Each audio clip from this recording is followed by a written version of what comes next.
ஸ்ரீ குருப்யோ நமஹ. சிவாய திருச்சிற்றம்பலம். ஸ்ரீமாத்ரே நமஹ. ஸ்ருதி ஸ்மிருதி புராணானாம் ஆலயம் கருணாலயம் நமாமி பகவத்பாதசங்கரம் லோகசங்கரம். சதாசிவசமாரம்பாம் சங்கராச்சாரிய மத்தியமாம் அஸ்மதாச்சாரிய பரியந்தாம் வந்தே குரு பரம்பராம். குண்டலி குமாரி குட்டிலே சண்டி சராச்சர சவித்ரி சாமுண்டே குணினி குஹாரிணி குஹே குருமூர்த்தே த்வாம் நமாமி காமாட்சி.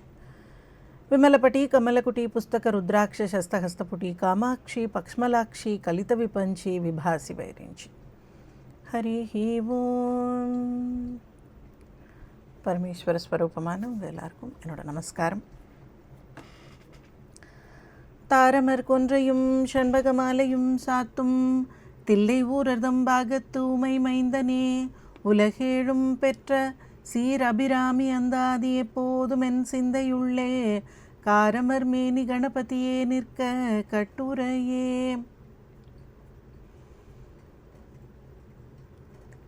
தேவி தன்னுடைய தாட்டங்கங்களில் ஒன்றை கழற்றி ஆகாசத்தில் வீசவும் அன்னைக்கு அற்புதமான ஒரு நிலவு பிரகாசமானதையும், அதை அடுத்து ராஜாவிலிருந்து எல்லாரும் வந்து அவருடைய பாதங்களில் பணிஞ்சு அவங்கவுங்க செய்த செயல்களுக்கு வஞ்சனைகளுக்கு மன்னிப்பு கேட்டதையும், அதுக்கப்புறம் அவரை உரியிலிருந்து கீழே இறக்கி அபிராமியினுடைய சன்னதிக்கு அழைச்சிட்டு போனதையும், அபிராமி சன்னதியில் உட்கார வச்சு அவருடைய பாதங்களை பணிந்து அந்த ராஜா சர்ஃபோஜி ராஜா மராட்டிய மன்னர் அவரை தொடர்ந்து அந்த மிச்ச பாடல்களையும் எழுதி அந்த அந்தாதியை நிறைவு செய்யணும் அப்படின்னு கேட்டுக்கிறார். அந்தாதிங்கிறது 100 பாடல்கள் இருக்கும். முதல் பாடல் என்ன வார்த்தையில் முடியுதோ அந்த வார்த்தையில் அடுத்த பாடலை ஆரம்பிக்கணும். அதே மாதிரி 100வது பாடல் எந்த வார்த்தையில் முடியுதோ அது முதல் பாடலின் தொடக்கமாக இருக்கும். அப்படி 100 பாடல்கள் எழுதணும். அதை கம்ப்ளீட் பண்ணணும் இல்லையா? அங்கேருந்து அந்தாதி எழுதியிருக்க வேண்டியது. தரிசனம் கிடச்சிடுச்சு. இதுக்கு மேலே அவர் உரியில் உட்கார்ந்துருக்க வேண்டியதில்லை.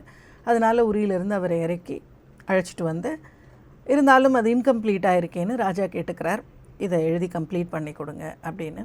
நிறைய பேர் ஓலைச்சுவடிகளில் அவர் சொல்ல சொல்ல அப்போ இருந்தே எழுத ஆரம்பிச்சிருந்தாங்க.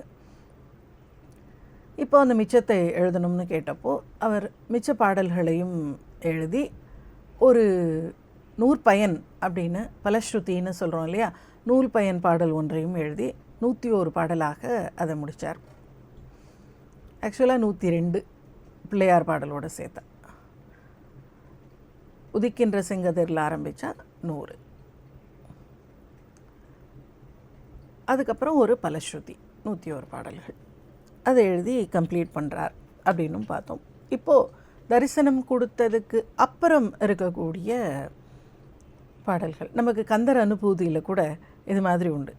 ஒரு இடத்துல நமக்கு அந்த வித்தியாசம் தெரியும்.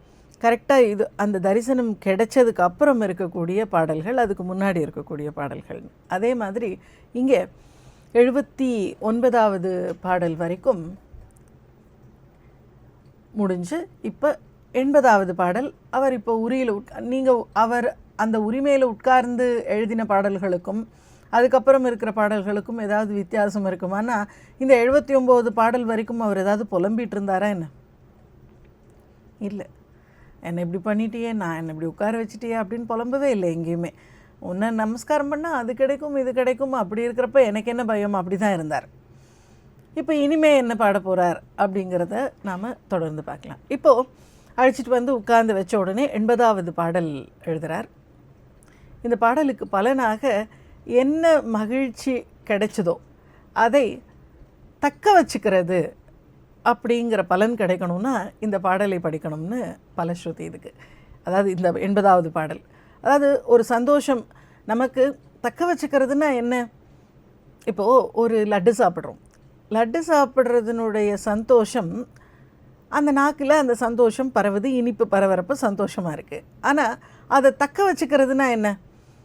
எப்போவுமே அந்த இனிப்பை நம்ம ஞாபகம் வச்சுருக்க முடியுமா? நினைவில் வச்சுக்கிறது தான் தக்க வச்சுக்கிறது. அப்படின்னா ஞாபகத்தில் இருக்கிறது இனிக்காது. தக்க வச்சுக்கிறதுனா தொடர்ந்து அனுபவத்தில் இருக்கிறதுனா தொடர்ந்து அந்த அனுபவம் இருக்காது இல்லையா? ரெண்டுமே கஷ்டம். ஞாபகத்தில் தக்க வச்சுக்கிட்டா ஞாபகத்தில் இருக்கும், ஆனால் உணர்வில் இருக்காது, எக்ஸ்பீரியன்ஸில் இருக்காது. நீங்கள் வந்து லட்டு சாப்பிட்டியா அப்படின்னா போன வாரம் சாப்பிட்டேன், நல்லா இருந்ததா? நல்லா இருந்தது. எப்படி இருந்தது? இனிப்பாக இருந்தது. சொல்கிறப்போ இனிக்குமா? இனிக்காது. இனிச்சப்போ சந்தோஷமாக இருந்தது அப்படின்னு நினைவு மட்டும்தான் இருக்கும். அப்போது அந்த அனுபவம் நிலைக்கிறது அப்படின்னு ஏதாவது இருக்கான்னா அனுபவம் நிலைக்கவே நிலைக்காது. அனுபவத்தினால் பெற்ற மகிழ்ச்சியை நிலைக்க வச்சுக்கலாம். இங்கே அவருக்கு ஒரு அதிசயமாக இருக்குமா இருக்காதா? தெய்வங்கள் நமக்கு இன்னைக்கு வரைக்கும் தெய்வம் இருக்கா இல்லையா? நம்ம கூப்பிட்டா வரமாட்டேங்குது. ஏன்னா உங்களுக்கு பாதி தானே நம்பிக்கையே இல்லையே. அப்படி இருக்கிறப்ப எப்படி நம்ம கூப்பிட்டா வரும்? அவர் வந்து தாட்டங்கங்களை கழற்றி போடுறா. பிரதம அன்னைக்கு அவ்வளோ பெரிய நிலா வருது, சாதாரணமாக தெரியக்கூடிய நிலாவை விட பிரகாசமாக தெரியுது. இதையெல்லாம் பார்த்து அவருக்கு ரொம்ப ஆச்சரியமாக இருக்கிறப்போ, இந்த பார்க்குறவங்களுக்கு ஆச்சரியமாக இருக்கிறது ஒரு விஷயம், ஆனால் யாரை டூலாக யூஸ் பண்ணாலோ அவருக்கு எப்படி இருக்கும்னா, நாமளாக இருந்தால் எப்படி வர வச்சோம் பார்த்தியா அப்படின்னு இறங்கணுன்னே சொல்லுவோம். ஏன்னா நடந்துடுச்சு. நடந்ததுக்கப்புறம் என்ன பண்ணுவோம்? நான் எப்படி பண்ணேன், எப்படி வர வச்சேன் பார்த்தியா அப்படின்னு பேசுவோம். ஆனால் அவருக்கு என்னை ஏன் சூஸ் பண்ண, என்னை எப்படி இப்படி கொண்டு வந்த அப்படிங்கிற வியப்பு தான் இருக்குது. அதுதான் ஞானிகளுக்கும் நமக்கும் இருக்கிற வித்தியாசம். செய்கிற வரைக்கும் ஒரு காரியம், நீங்கள் யோசிச்சு பாருங்கள், ஒரு காரியம் நடக்கிற வரைக்கும் காலில் விழுந்து, அதுக்கு ஒரு எக்ஸாம்பிள் சொல்லுவாங்க. எங்கேயாவது கேலண்டர் கொடுக்குறாங்கன்னா அவங்கக்கிட்ட கெஞ்சி, எனக்கு ஒரே ஒரு கேலண்டர், டிசம்பர் மாதம் வந்ததுனால சொல்கிறேன், எனக்கு ஒரு கேலண்டர் கூட ப்ளீஸ் ப்ளீஸ்னு அவங்கக்கிட்ட கெஞ்சி ஒரு கேலண்டர் வாங்கிட்டு வந்து வீட்டுக்கு வந்து நம்ம வீட்டில் வேலை செய்கிறவங்கக்கிட்ட, என்ன கேலண்டர் வேணுமா, இந்தா வச்சுக்கோ அப்படின்னு கொடுத்தா பரவாயில்ல, நமக்கு ஒரு கேலண்டர். அங்கே எவ்வளோ கெஞ்சி வாங்கிட்டு வந்தோம் அப்படின்னு இங்கே தெரியாது, ஆனால் இங்கே வந்து ரொம்ப பெருமையாக கொடுப்போம்.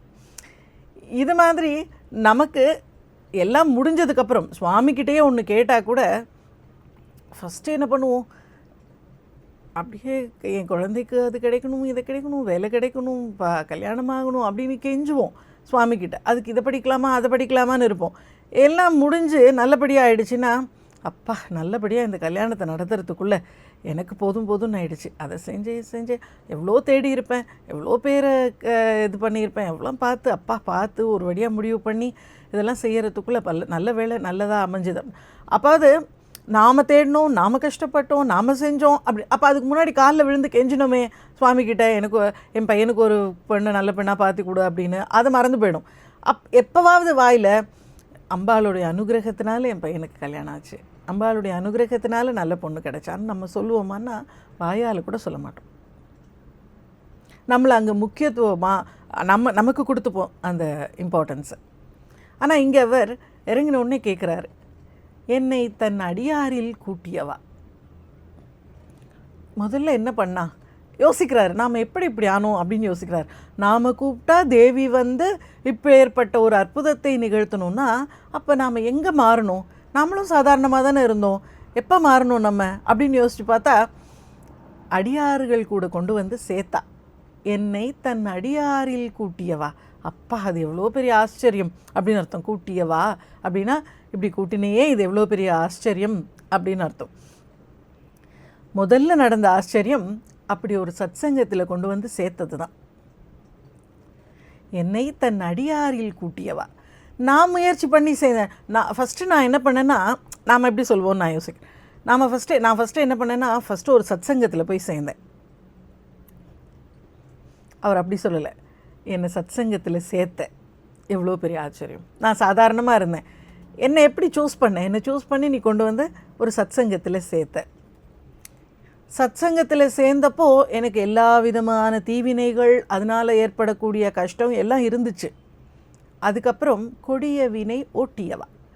என்னுடைய தீவினை பயன்களை எல்லாம் இல்லாமல் பண்ணேன். ஏன் தீவினை பயன்களை இல்லாமல் பண்ணேன் அப்படின்னா, இன்றைக்கி நாம் ஒரு சத்சங்கத்தில் சேர்ந்துடுறோம். அந்த சத்சங்கத்தில் தினம் சாயங்காலம் வாங்க நம்ம எல்லோரும் சேர்ந்து லலிதா சஹஸ்ரநாம பாராயணம் பண்ணலாம் அப்படின்னு கூப்பிடுறாங்க. நம்மளுடைய வினை பயன் நம்மளை தடுக்கும். அவங்கெல்லாம் பண்ணிகிட்டு இருப்பாங்க. நாம் போகிறதுக்கு மட்டும் அங்கே என்னமோ தெரியல 20 நிமிஷம் பண்ணுறாங்க, அதுக்குள்ளே தூக்கமாக வந்துடுது, அங்கே போவே எனக்கு இஷ்டம் இல்லை அப்படின்னு சொல்ல வைக்கும். எது? வினை பயன் நம்மளை போக விடாது. அப்படி ஒரு இடம் கிடைச்சதுக்கப்புறமும் நம்ம அதில் பார்ட்டிசிபேட் பண்ணணும்னு நினைப்போம், ஆனால் நமக்கு அதுக்கு முடியாது. நம்மளுடைய வினை முன்னாடி வந்து தடுக்கும். வேண்டாம், இன்றைக்கி வேண்டாம், நம்ம இன்றைக்கி வேறு எங்கேயாவது போகலாம், அங்கேயே தானே தினமும் போகிறோம், வேணாம் 2-3 நாளைக்கு வேறு எங்கேயாவது போகலாம், போர் அடிக்குது, இப்படி ஏதாவது ஒன்று. இந்த எண்ணங்கள் ஏன் வருது? வினைகள் வந்து நடுவில் தடுக்குது. என்ன தான் அடியார்களோடு கொண்டு போய் சேர்த்துட்டாலும், அந்த இடம் பிடிச்சிருந்தாலும், அங்கே போகிறப்ப நல்லா இருக்குது, ஆனால் அங்கே கிளம்பி போகணுங்கிறப்ப என்ன சொல்லுது? காலையில் 6 மணிக்கு சத்சங்கம் வச்சா 6 மணிக்கெல்லாம் எழுந்திரிக்க முடியாது, 10 மணிக்கு மேலே வச்சா போகலாம், இல்லைன்னா தூங்குவோம் அப்படின்னு சொல்லிடுறோம். அப்போ என்ன ஆகுது? வினை அந்த இடத்துல வந்து தடுக்குது. அங்கே கொண்டு வந்து சேர்த்ததோடு இல்லாமல் என்னுடைய தீவினைகளை எல்லாம் நீக்கியவா, ஓட்டியவான்னு சொல்கிறார். ஓட்டிட்டாங்க எல்லாம் இல்லை, கூட்டியவா என்னை தன் அடியாரில் கூட்டியவா, கொடிய வினை ஓட்டியவா. என்னுடைய வினைகளை எல்லாம், கொடுவினைகள் தீவினைகளால் எனக்கு என்னென்ன கஷ்டம். தீவினைகள் நம்மளை என்ன செய்யும் அப்படின்னா, ஒன்று செய்யணும்னா செய்ய விடாது. ஜபம் செய்யணும்னா ஜபம் செய்யாமல் இருக்க என்ன வழின்னு யோசிக்கும். வேறு ஏதாவது இதை விட இன்ட்ரெஸ்டிங்காக ஒன்று கொண்டு வந்து நடுவில் வைக்கும். இது நல்லா இருக்கு, இதை செய்யலாமே அப்படின்னு. மொத்தத்தில் ஒழுங்காக இருக்கிறத செய்ய விடாது. நீங்கள் ஸ்தோத்திர பாராயணம் பண்ணுங்கன்னு சொன்னால் பாராயணம் பண்ணிக்கிட்டே இருக்கிறப்பவே இது என்ன படித்ததையே திருப்பி திருப்பி படிச்சுட்ருக்கோம், நாம் போய் ஜபம் பண்ணலாம் அப்படின்னு தோணும். சரி ஜபம் பண்ணுங்க அப்படின்னு சொன்னோன்னா, இது உட்காந்துருந்தாலே தூக்கம் வருது, நாம் மெடிடேஷன் கற்றுக்கலாம். ஜபம் பண்ணாலே உட்காந்து தூக்கம் வந்தால் மெடிடேஷனில் நல்லா குரட்டியே வரும். இதெல்லாம் எதுவுமே சரிப்பட்டு வரல. நம்ம என்ன செய்யலாம்? வேறு என்ன செய்யலாம்? ஜபம் பஜனை பண்ணலாமா அப்படின்னு 2 நாள் பஜனைக்கு போனால் தொண்டை வலிக்குது. ஐயோ ஒரே காக்கா காக்கான்னு கத்துறாங்க, ஒரே தொண்டை வலிக்குது, காது வலிக்குது, வேண்டாம். அப்போ என்ன தான் செய்வோம்? எதுவுமே செய்ய மாட்டோம். காரணம் என்ன? வினைகள் நம்மளை செய்ய விடாது. அந்த வினைகளை ஓட்ட சொல்லி அவகிட்ட தான் கேட்கணும், என்னால் இதை செய்ய முடியலையே, எனக்கு ஒரு வழிகாட்டு அப்படின்னு. அவள் கொண்டு போய் அடியார்கள் கூட முதல்ல சேர்த்தாளாம். அதுக்கப்புறம் அவருடைய வினைகள், தீவினைகள் எல்லாத்தையும் ஓட்டிட்டா. அதனால் அவர் மனசு ஒன்றி ஒரு இடத்துல இருந்து இந்த ஜபதபங்களை பண்ண முடிஞ்சது, சாதனாவை பண்ண முடிஞ்சது. நாம் அவளை நோக்கி போக முடியாது. என் கண் ஓடியவா, என்கிட்ட அவள் ஓடி வந்தா. நாம் ஓட முடியாது. அவளை பார்த்தியா, அவள் எங்கே இருக்கா? இங்கேயே இருக்காளே, அவளை பார்த்து எங்கே ஓடுறது? நமக்குள்ளேயே இருக்கா, அவளை பார்க்க நம்ம எங்கே ஓடுறது? ஆனால் அவள் நம்மளை நோக்கி ஓடி வந்தால் நமக்கு தெரியும், நம்மளுடைய வாழ்க்கை மாறி போயிடுது. என் கண் ஓடியவா, என்கிட்ட ஓடி வந்த, நீயாவே என்கிட்ட ஓடி வந்த, முன்னாடியே தானே நினைவின்றி ஆண்டு கொண்டாய் அப்படின்னு சொல்லுவார். நீயாவே அப்படியே ஏதோ அப்படியே வந்து ஆண்டுட்ட அப்படின்னு. அது மாதிரி இங்கே என் கண் ஓடியவா வந்து அப்புறம் என்ன பண்ணா? தன்னை உள்ளவண்ணம் காட்டியவா. இதோ இதுதான் என்னுடைய ஸ்வரூபம் அப்படின்னு இருக்கிறத அப்படியே காமிச்சிட்டா. அது பார்த்துட்டாராம். அது எவ்வளோ பெரிய அதிசயம். அவருடைய ஸ்வரூபம் இதுதான் அப்படின்னு காமிச்சிட்டா. உள்ளவண்ணம் என்ன இருக்கோ அது முன்னாடியே, உன்னை பேயேன் உள்ளவண்ணம் அறியும் அறிவு தந்தாயின்னு முன்னாடியே சொல்லிட்டார். இங்கே தரிசனமானதை சொல்கிறார், உள்ளவண்ணம் காட்டியவா. காட்டின உடனே என்னாச்சு? இப்போது லட்டு சாப்பிட்டா என்ன ஆகுது? லட்டு வாயில் போடுறோம், இனிப்பு தெரியுது, அது அப்படியே உள்ளே இறங்குது, சந்தோஷமாக இருக்குது. கண்ணால் ஏதோ ஒரு காட்சியை பார்த்தோம், அந்த கண்ணு வழியாக உள்ளே நம்ம மனசுக்குள்ளே போச்சு அந்த காட்சி, மனசுக்கு சந்தோஷமாக இருக்குது. அப்பா இதை பார்த்துட்டோமே, இது கிடச்சிடுச்சே நமக்கு அப்படின்னு. கண்ட கண்ணும் மனமும் கழிக்கின்றவா. கண்ணு வழியாக பார்த்ததை கொண்டு போய் உள்ள மனசுக்குள்ளே வச்சுக்கிட்டோன்னா அவ்வளவு சந்தோஷம். திரும்பவும் நான் எதை சொல்கிறேன்னா, கண்ணு வழியாக பார்த்ததை கொண்டு போய் மனசில் பதிக்கணும். கண் வழியாக பார்த்தது கண்மூடினா உள்ளே வரணும். கண்மூடினா இருட்டாக இருக்கக்கூடாது, கண்மூடினா உள்ள அந்த ரூபம் வரணும்.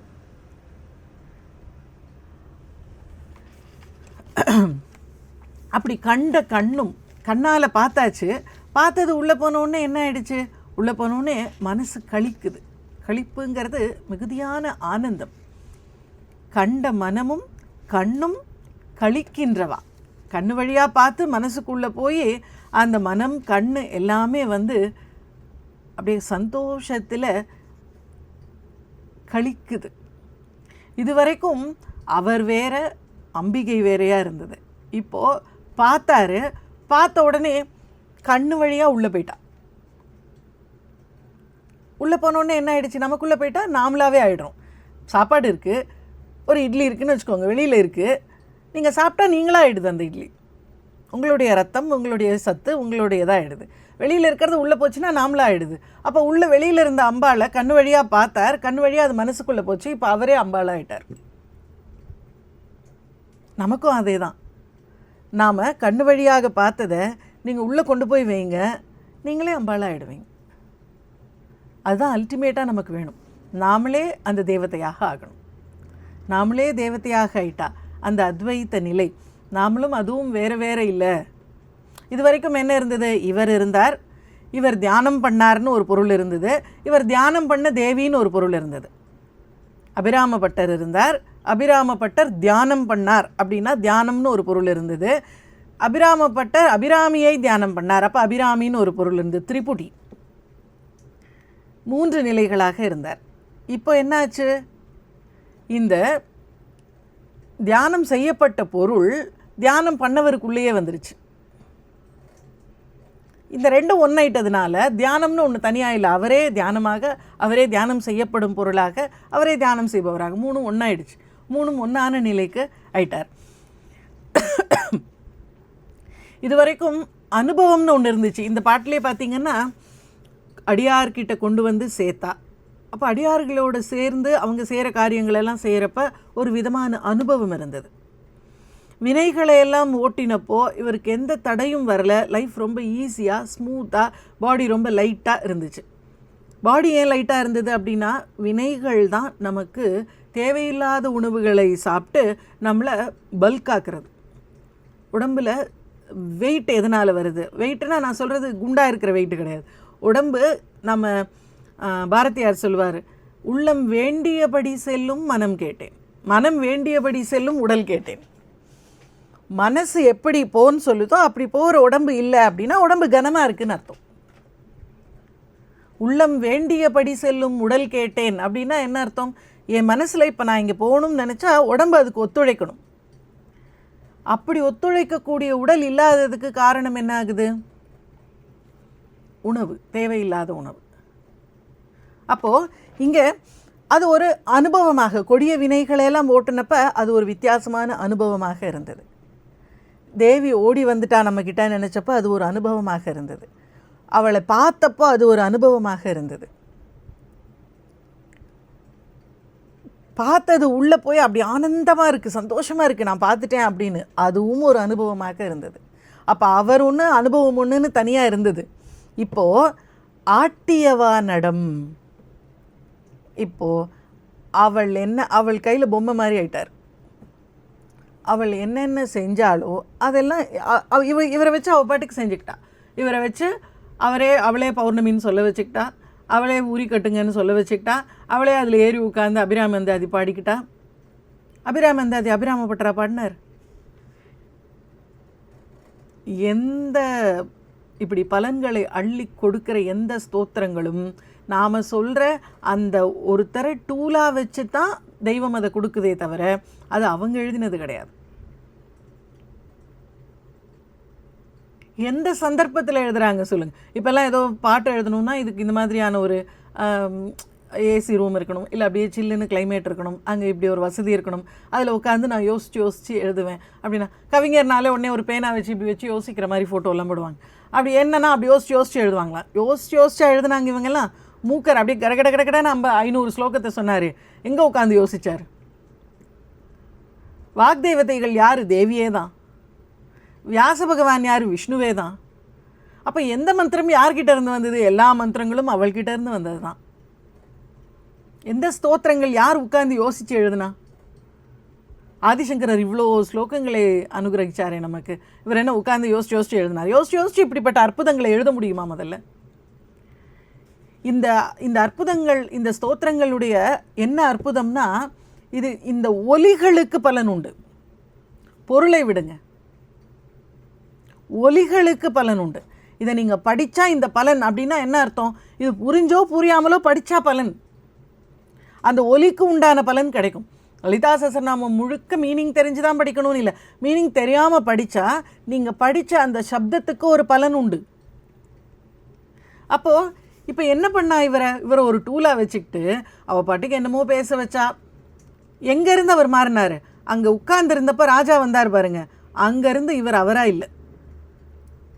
அம்பாள் இவருக்குள்ளே வந்துட்டு பௌர்ணமின்னு சொன்னான். வேணும்னே தன்னை வெளிப்படுத்திக்கணும்னு அவள் முடிவு பண்ணிட்டான்னு நம்ம சொன்னோம்ல நேற்று செஷனில். வெளிப்படுத்திக்கணும்னு முடிவு பண்ணிட்டதுனால என்னடா பண்ணலாம், யாரை வச்சு விளையாடலான்னு பார்த்தா அபிராமபட்டருக்குள்ளே வந்துட்டா. ராஜா எழுப்பி என்ன திதின்னு கேட்டால் வேணும்னே பௌர்ணமின்னு சொல்கிறான். அதுக்கப்புறம் நான் உரியில் தொங்க போகிறேன் அப்படின்னு வீட்டில் சொல்கிறா. அபிராமபட்டர் என்ன சொன்னார்? எனக்கு உள்ளே தோணுச்சு, அவள் தான் எண்ணங்களை தோற்றுவிச்சா அப்படின்னு சொன்னார். அவள் தான் உள்ளே உட்கார்ந்துருக்கா, நமக்குள்ளேயும் அவள் தான் உட்கார்ந்துருக்கா. அவர் உணர்ந்தார். நாமளாக இருந்தால் என்ன பண்ணுவோம்? நமக்குள்ள நிஜமாகவே நமக்கு உள்ள தெய்வத்தின் குரல் கேட்கும். ஆனால் நம்ம மனசால் அதை பார்த்து இப்போ அவர் நம்பினார். நீ உரி கட்டி தொங்கு அப்படின்னு உள்ளுக்குள்ளே தேவி பேசினா. அவர் அதை கேட்டார். போய் நான் உரி கட்டி நான் இந்த மாதிரி பாட போகிறேன்னு சொன்னார். ஐயோ அதெல்லாம் தப்பாச்சு, அதெல்லாம் தற்கொலையாச்சு அப்படின்னு கேட்டப்போ ஏன் எனக்கு தோணுச்சு, உள்ள தெய்வத்தின் குரல் அது அப்படின்னு அவருக்கு தெரிஞ்சுது. ஆனால் நாம் அந்த இடத்துல இருந்திருந்தால் என்ன பண்ணுவோம்னா அதை அவாய்ட் பண்ணுவோம், அதை இக்னோர் பண்ணுவோம். அந்த குரல் வந்ததை ஐயோ இதனடா இது உரியில் கட்டி தொங்க சொல்லி ஏதோ தோணுது, இதெல்லாம் தோணக்கூடாது, இதெல்லாம் ஆபத்து, அதெல்லாம் வேணாம் அப்படின்னு அந்த குரலை நாம் அலட்சியப்படுத்துகிறோம். நீங்கள் எல்லா இடத்துலையும் பாருங்கள், சாஸ்திரமே என்ன சொல்லியிருக்குன்னா, இப்போது சாஸ்திரங்கள் தெரியல நமக்கு, எவ்வளவு சாஸ்திரங்களை கேள்விப்படுறோம். இதை முன்னாடி போகணும், அந்த காலம் முன்னாடி எடுத்து வைக்கணும், இதை செய்யக்கூடாது, அதையும் இதையும் பக்கத்தில் வைக்கக்கூடாது, இங்கே போகக்கூடாது, இந்த நேரத்தில் விளக்கேற்றக்கூடாது, எவ்வளவு சாஸ்திரங்கள் கொஞ்சம் நமக்கு தெரிஞ்ச சாஸ்திரங்களே எவ்வளவோ இருக்குது. நமக்கு காது வழியாக வந்தது, இது செய்யக்கூடாதுன்னு நமக்கே தெரியும். இப்படி சாஸ்திரம் எனக்கு தெரியாது, எனக்கு அறிவில்லை, நான் போய் புராணங்களை படிக்கலை, இதிகாசங்களை படிக்கலை, யாரும் எனக்கு விளக்கி சொல்லலை, எந்த சாஸ்திரங்களையும் நான் படிக்கவே இல்லை, எனக்கு தெரியாதுங்கிறவங்க என்ன செய்கிறது அப்படிங்கிறதுக்கு கூட நம்ம வேதம் பதில் சொல்லியிருக்கு. வேதத்தை படி, வேதம் படித்து புரியலைன்னா ஸ்மிருதிகளை படி, அதுவும் புரியலைன்னா புராணங்களை படி, இதிகாசங்களை படி. அதுலேயும் உன்னால் சாஸ்திரங்களை அறிஞ்சிக்க முடியலை அப்படின்னா உனக்கு உள்ள ஒரு குரல் கேட்கும், அதுதான் சாஸ்திரம் அப்படின்னு சொல்லியிருக்கு நம்ம வேதம். உனக்கு உள்ளே கேட்கக்கூடிய குரல் சாஸ்திரம், அது தேவி உள்ளே இருக்கா. நீங்கள் யோசிச்சு பாருங்கள், எந்த தப்பு செய்ய போகிறப்பவும் உள்ளுக்குள்ளே ஒரு குரல் வேணான்னு சொல்லிச்சா இல்லையா? நாம் அதை இக்னோர் பண்ணிட்டு போனோமா இல்லையா? இதை செய் அப்படின்னு ஆணை வருது உள்ளேருந்து, இதை செய்யாத அப்படின்னு ஒரு ஆணை வருது. அந்த உள்ளே இருக்க குரலை நம்மளால் கேட்க முடியாததுக்கு காரணம் நம்ம வெளியில் இருக்கக்கூடிய வாயால் ஏகப்பட்ட பேச்சு பேசுகிறது தான். எல்லா சாஸ்திரமும் தெரியும், கண்ணை மூடி உள்ளே உட்காந்து அந்த குரலை கேளுங்க, அது எல்லா சாஸ்திரத்தையும் உங்களுக்கு சொல்லிக் கொடுக்கும். நீங்கள் எந்த புஸ்தகத்தையும் படிக்க வேண்டியதில்லை. நம்ம வேதம் சொல்லியிருக்கு, உள்ளுக்குள்ளே இருக்கிற குரலை கவனி, அந்த குரல் உனக்கு சாஸ்திரத்தை சொல்லிக் கொடுக்கும், அதுதான் உனக்கு சாஸ்திரம் அப்படின்னு. அப்போது இங்கே தேவி உள்ளே வந்துட்டா, உள்ளே இருந்து அவள் பேசுகிறா, அவருக்கு தெரிஞ்சுது இந்த ஆணை தேவிகிட்டேருந்து வருதுன்னு, அதனால் அவர் உரி கட்டி நின்னார். நமக்கு உள்ளுக்குள்ளேருந்து இது வேண்டாம், காலையில் எழுந்துரு அப்படின்னு ஒன்று சொன்னால் அது தேவி சொன்னதாக நம்ம நினைக்கிறதில்ல, நமக்குள்ளே தேவி இருக்கானே நம்ம நம்புறதில்லை.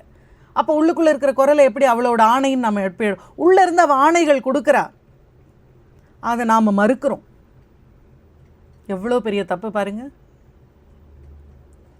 உள்ளே ஒன்று கேட்குறதே இல்லை, இல்லைன்னா ஃபாலோ பண்ணுறதில்ல, இக்னோர் பண்ணுறோம். ரெண்டில் ஒன்று. கேட்காமலே இருக்கிறதுக்கு காரணம் என்ன? கஜமுஜ கைமியன்னு வெளி விஷயங்களில் ஈடுபாடு. ஏதாவது பஞ்சாயத்து, நம்ம வீட்டில் பஞ்சாயத்து தீர்ந்து போனால் பக்கத்து வீட்டு பஞ்சாயத்தை எடுத்து வச்சுக்கிறது. கடன் வாங்கி கழித்தல் மாதிரி, கடன் வாங்கி கவலைப்படுதல், இல்லை கடன் வாங்கி பிரச்சனை பண்ணுதல், ஏதோ ஒன்று செய்கிறோமா இல்லையா சொல்லுங்கள். உண்மையாகவே செய்கிறோம். அதை தான் ஒன்றும் பிரச்சனை இல்லையா, பேசாமல் உட்காந்து உள்ளுக்குள்ளே அவள் என்ன சொல்கிறான்னு கேட்போன்னு என்னைக்காவது கேட்டிருக்கோமா? இல்லை.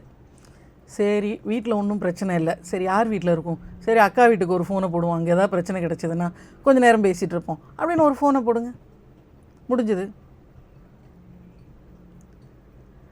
உள்ளுக்குள்ளே தேவியினுடைய குரலை கேட்கணுன்னா வெளியில் அமைதியாக இருக்கணும். அமைதியாக இருக்கிறப்போ இன்ஸ்ட்ரக்ஷன்ஸ் உள்ளேருந்து வரும். எந்த சாஸ்திரமும் படிக்க வேண்டியதில்லை, அதை ஃபாலோ பண்ணால். அவள் சொல்லுவாள் உள்ளே உட்காந்து, இது சரி, இது தப்பு, இதை செய், இதை செய்யாது, இங்கே போ, இங்கே போகாத, இது உனக்கு வரும் வராது, இது கிடைக்கும் கிடைக்காது, எல்லா விதமாகவும் அவள் சொல்லுவாள். அமைதியாக இருந்தால் தான் உள்ளே இருக்கக்கூடிய குரலை கவனிக்க முடியும்.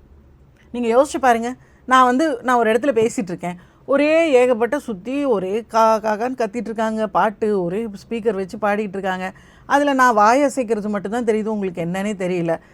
சரி போ, அது என்னமோ பேசுகிறாங்க, நம்ம காதில் விழலை அப்படின்னு பேசாமல் தான் அப்படி தான் இருக்கும். இப்போ நமக்கு உள்ளுக்குள்ளே இருக்கக்கூடிய கூச்சலில் அம்பாளுடைய குரல் கேட்கலை, கூச்சலை அடக்குனா நமக்கு குரல் கேட்கும். அதுதான் நமக்கு சொல்லும் வேதத்தையும் சாஸ்திரத்தையும் எல்லாத்தையும். அதை கேட்க ட்ரை பண்ணுவோம். இப்போது இவர் கேட்டார், இப்போ அதனால் சொல்கிறாரு, என்னை ஆட்டுவிச்சியை உள்ளே வந்து ஆட்டியவா நடம்.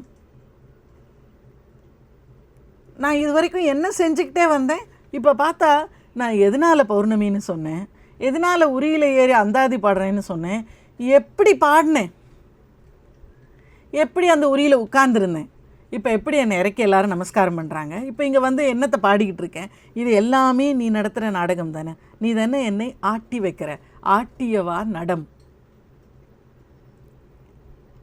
இங்கே தேவியை எப்படி தியானம் பண்ணுறார் அப்படின்னா, ஆடகத்தாமரை ஆரணங்கு. ஆரணங்குன்னா, அணங்குன்னா பெண்ணுன்னு அர்த்தம்.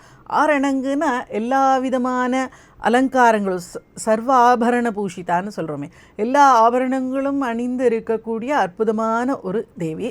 அவள் எங்கே உட்காந்துருக்கா? ஆடகத்தாமரையில் உட்காந்துருக்கா. ஆடகம்னா தங்கம், தங்கத்தாமரையில் உட்காந்துருக்கா. பொதுவாக ஆடகத்தாமரைன்னு நம்மளுடைய சகசிராரத்தை சொல்கிறது உண்டு. நம்மளுடைய உச்சியில் இருக்கக்கூடிய சகசிரார கமலத்தை ஆடகத்தாமரைன்னு சொல்கிறது உண்டு. இங்கே அவர் இப்போ என்ன இருக்கும் அப்படிங்கிறது பொதுவான விஷயம். அப்படின்னா, அந்த நெருப்பில் உட்கார்ந்து அவர் மேலே மேலே தேவியை தியானம், தேவியை பற்றின பாடல்கள் அப்படி பாட பாட பாட அவருடைய மூலாதாரத்தில் இருந்த குண்டலினி சக்தியானது அந்த கீழிருந்து வந்த ஹீட்டை, அவருடைய பக்தி, அவருடைய தியானம், அவருடைய மனநிலை, உள்ளிருந்த தேவி எல்லாத்தோடையும் சேர்ந்து அவருடைய குண்டலினி சக்தி கொஞ்சம் கொஞ்சமாக எழும்பி இருக்கணும். விஷுத்திக்கு வந்தப்போ வாக்குகள், ஆக்ஞாக்கு வந்தப்போ தரிசனம். இப்போ அவரை கொண்டு வந்து தேவி முன்னாடி உட்கார்ந்து வச்சுருக்காங்க, அங்கே போய் கலந்துட்டா சகசிராரத்தில். அங்கே இருக்கக்கூடிய அந்த தங்கத்தாமரையில் உட்கார்ந்துட்டு இருக்கக்கூடிய அந்த அணங்கை அவர் இப்போ தரிசனம் பண்ணுறார். ஆடகத்தாமரை ஆரணங்கே அப்படின்னு இங்கே வந்து உட்கார்ந்துருக்கா, கலந்துருக்கா ஈஸ்வரனோட. அவர் ஒரு நிலையில் இருப்பார். இப்போ சகசிராரத்துக்கு குண்டலினி சக்தி வந்துடுச்சு அப்படின்னா அவர் இப்போ ஒரு அற்புதமான நிலையில் இருப்பார்.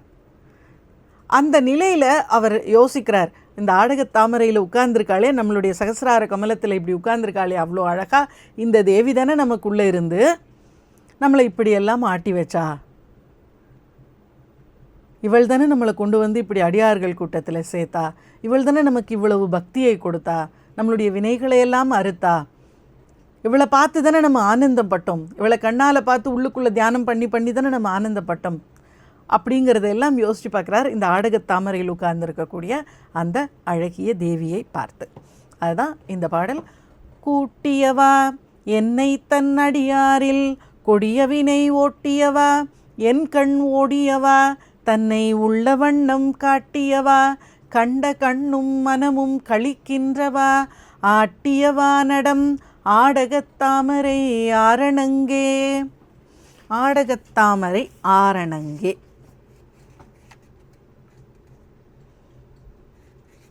இப்போது ஒரு சாதாரணமான ஒரு எளிமையான பாடல். என் மேலே உனக்கு இப்போ என்ன ஆகுது, அவள் தான் எல்லாத்தையும் நடத்தி வச்சு செஞ்சா அப்படின்னு தெரிஞ்சதுக்கப்புறம், உன்னை தவிர நான் யாரை போய் நினைக்க முடியும், நீ எவ்வளவு என் மேலே கருணை வச்சுருந்துருப்ப, நீ அந்த கருணைக்கு ஈடு ஏதாவது இருக்குமா? எனக்காக வந்தியே, அது எவ்வளோ பெரிய ஒரு இப்போ யாரோ ஒரு பெரிய விஐபி ஒருத்தங்க இருக்காங்க, ஒரு பிரைம் மினிஸ்டர் இருக்கார். பிரைம் மினிஸ்டருக்கு வந்து நீங்கள் சும்மா உங்கள் வீட்டு குழந்தை வந்து லெட்டர் போடுது, உங்கள் பொண்ணு வந்து லெட்டர் போட்டு என் பர்த்டேக்கு நீங்கள் வரணும் அப்படின்னு லெட்டர் போடுது. அவர் அன்றைக்கி ஏதோ அந்த ப்ரோக்ராமுக்கு அந்த ஊருக்கு வந்தவர் அந்த பர்த்டேக்கு அந்த பொண்ணுக்கு வந்து ஏதோ கிஃப்ட் கொடுத்துட்டு ஒரு செகண்ட் பார்த்துட்டு போகிறார். உடனே நீங்கள் அப்பா அந்த குழந்தைக்காக இவர் வந்தாரே, அவருடைய ப்ரோக்ராம்ஸ்க்கு நடுவில் நம்ம வீட்டுக்கு அவர் வந்தாரே நம்ம பொண்ணு எழுதின லெட்டருக்காக நினைப்பீங்கள்ல, அது மாதிரி இங்கே எனக்காக வந்தாளே, எனக்காக தோட கழட்டி போட்டாளே, எனக்காக இப்படி ஒரு நிலவை வர வளைச்சாலே அப்படின்னு பொங்குது அவருக்கு ஆனந்தம்.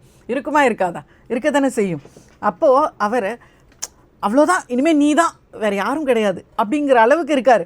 என்ன வேணும் எனக்கு உன்னை தவிர அப்படின்னு. அதில் சொல்கிறாரு, அணங்கே அணங்குகள் நின் பரிவாரங்கள் ஆகையினால் வணங்கேன் ஒருவரை வாழ்த்துகிறேன், ஒருவரையும் வணங்கேன் ஒருவரையும் வாழ்த்துகிறேன். அவ்வளோதான். என்ன சொல்கிறார்? எல்லாம் உன்னோட பரிவாரங்கள் தானே, நீ கண்ணு காமிச்சா விழிக்கே அருள் உண்டுன்னு அங்கேயே சொல்லிட்டார். நீ கண்ணை காமிச்சா யார் வேணால் கொண்டு வந்து என்ன வேணால் கொடுக்க போகிறாங்க. இப்போது நமக்கு கலெக்டரால் ஒரு வேலையாகணும், ஒரு ஆஃபீஸில் கலெக்டர் ஆஃபீஸ்க்கு போகணும், கலெக்டரால் நமக்கு ஒரு வேலையாகணும். நம்ம என்ன பண்ணுவோம்? அங்கே வாசலில் இருக்கிற ஒரு பியோன் கிட்ட சொல்லி இந்த மாதிரி ஒரு விஷயமா பார்க்கணும் அப்படின்னு சொன்னால், நீங்கள் கலெக்டரை பார்க்க முடியாது, இதுக்கு இந்த ஆஃபீஸரை பாருங்கள் போதும்னு சொல்கிறார். அந்த ஆஃபீஸர்கிட்ட கேட்டால் அவர் இவங்களை பாருங்கன்னு சொல்கிறாரு. இப்படியே நம்மளை பந்தாடிட்டு இருக்காங்க. ஒரு ஸ்டேஜில் வந்து இல்லை இது வந்து கலெக்டருக்கு அப்பாயின்மெண்ட் வாங்கணும், அவர் தான் இதுக்கு டெசிஷன் எடுக்க முடியும்னு சொல்கிறாங்க. எப்போ கிடைக்கும்னா ஒரு 15 நாள் ஆகும்னு சொல்கிறாங்க. இப்படி எல்லாம் திண்டாடி அப்புறம் இயல்பாகவே நம்ம ஊரில் இருக்கிற இவங்க கையில் கொஞ்சம் அவங்க கையில் கொஞ்சம் எல்லாம் கொடுத்து கெஞ்சி கூத்தாடி ஏதோ ஒன்று பண்ணி அதை பண்ண வேண்டியதாக அவரை போய் பார்க்க வேண்டியதாக இருக்குது. இப்போ சப்போஸ் கலெக்டர் நமக்கு கிளாஸ்மேட்டாக இருந்தாருன்னு வச்சுக்கோங்க, நம்ம கூட படித்த பொண்ணு தான் அங்கே கலெக்டராக இருக்குது அப்படின்னா, நேராகவே ஒரு ஃபோன் பண்ணி எனக்கு ஒரு விஷயமாக உன்னை பார்க்க வரணும், சரி நீ வந்து சொல்லு, நீ உன் பேர் சொல்லு, நான் உள்ளே கூப்பிட்றேன், வந்து வாசலில் போனோடனே நான் வந்திருக்கேன்னு சொல்லுங்கள், உள்ளே போய் சொன்னோடனே உள்ளே கூப்பிட்றாங்க. நேராக போய் இந்த விஷயத்தை பேசிவிட்டு நீங்கள் நல்லா இருக்கீங்களா, நான் நினைக்கிறேன், கொஞ்சம் நேரம் பேசிட்டு வந்துடுறோம், முடிஞ்சு போச்சு.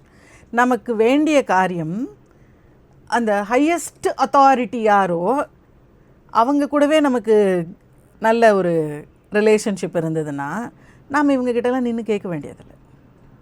இல்லைன்னா உள்ளே போனோடனே பியோனை பார்த்து வணக்கம் சார் அப்படி சொல்லுவேன், அடுத்த ஆஃபீஸரை பார்த்து வணக்கம் சார் அப்படி சொல்லுவேன். யாருக்கும் நான் வணக்கம் சொல்ல வேண்டியதில்லை. நான் என் ஃப்ரெண்டு, நான் நேராக பார்க்க போகிறேன்.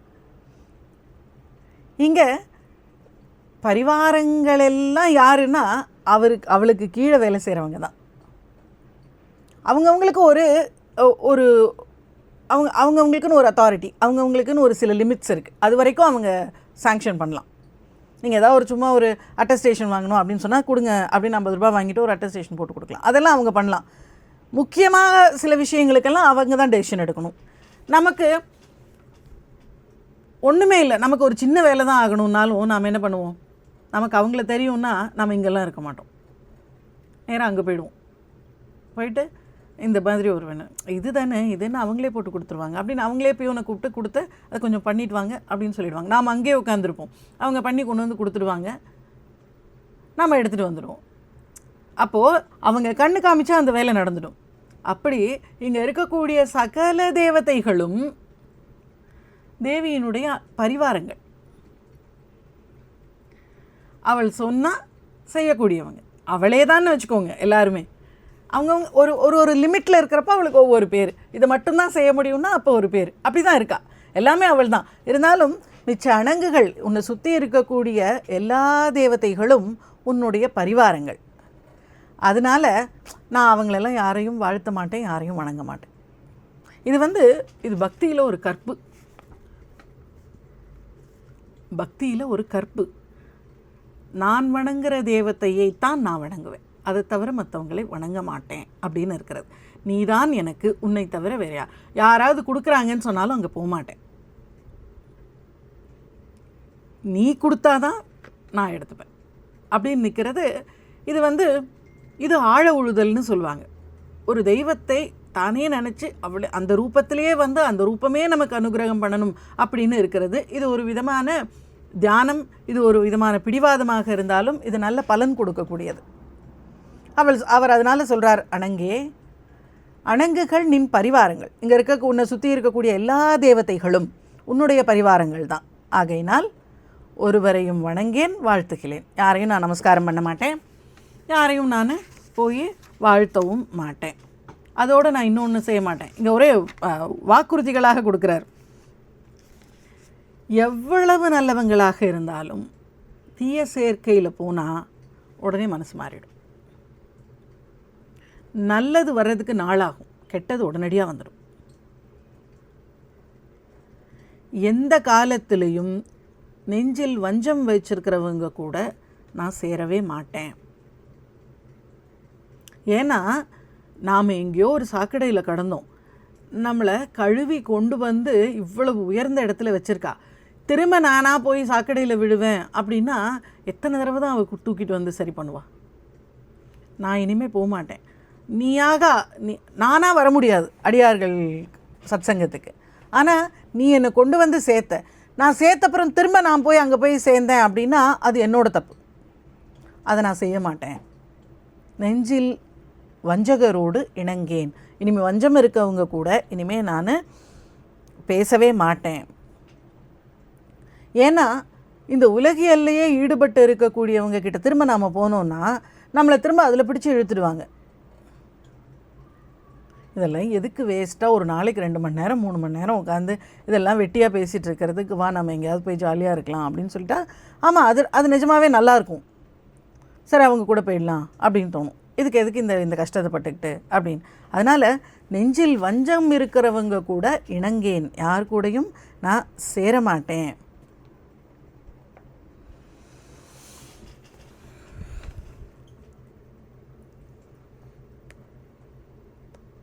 வெறுவி பிரிந்தேன் அப்படின்னு முன்னாடியே சொல்லியிருக்காரு.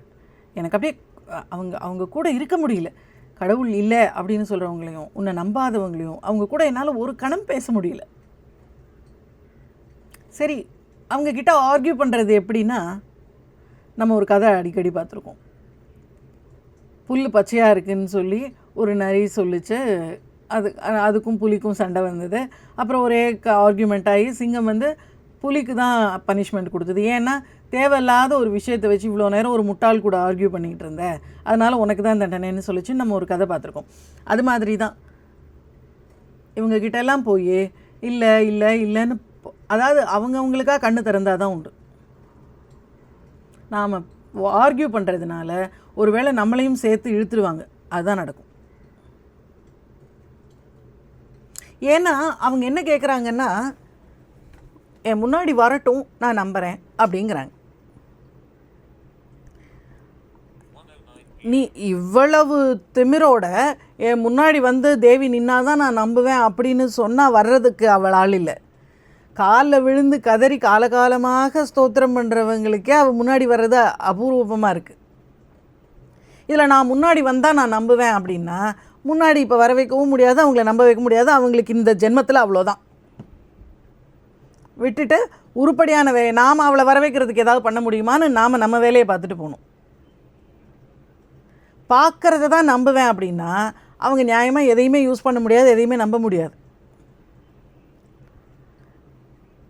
அதனால் அந்த மாதிரி இருக்கிறவங்க கூட ஒரு ஃப்ரெண்ட்ஷிப் வச்சுக்கிறதும் அவங்க கூட இருக்கிறதும் மிகப்பெரிய தவறு. எங்கே இருக்கணும் நமக்கு கூட்டுன்னா அடியார்கள் கூட தான் இருக்கணும். நீங்கள் அடியார்கள் கூட இருந்து பாருங்கள், அது ஒரு விதமான வாழ்க்கை. இந்த மார்கழி மாதம் வந்துருச்சு, காலையில் எழுந்து அடியார்கள் எல்லாம் கோவிலுக்கு போவாங்க. நீங்கள் பார்த்தீங்கன்னா சிவாலயங்களில் உட்காந்து திருப்பள்ளி எழுச்சி திருவம்பாவை பாடிட்டு இருப்பாங்க. காலையிலேயே ஒரு பெரிய குரூப்பு போய் உட்காந்து அவங்க கூட சேர்ந்தால் எத்தனை மணிக்கு கோயில் திறக்கிறாங்கன்னு தெரியும், அத்தனை மணிக்கு, அப்போ காலையில் எத்தனை மணிக்கு சீக்கிரம் கிளம்பி அங்கே ஓடணும், எப்படி அவங்க கூட உட்காந்து பாராயணம் பண்ணணும், அதெல்லாம் தெரியும்.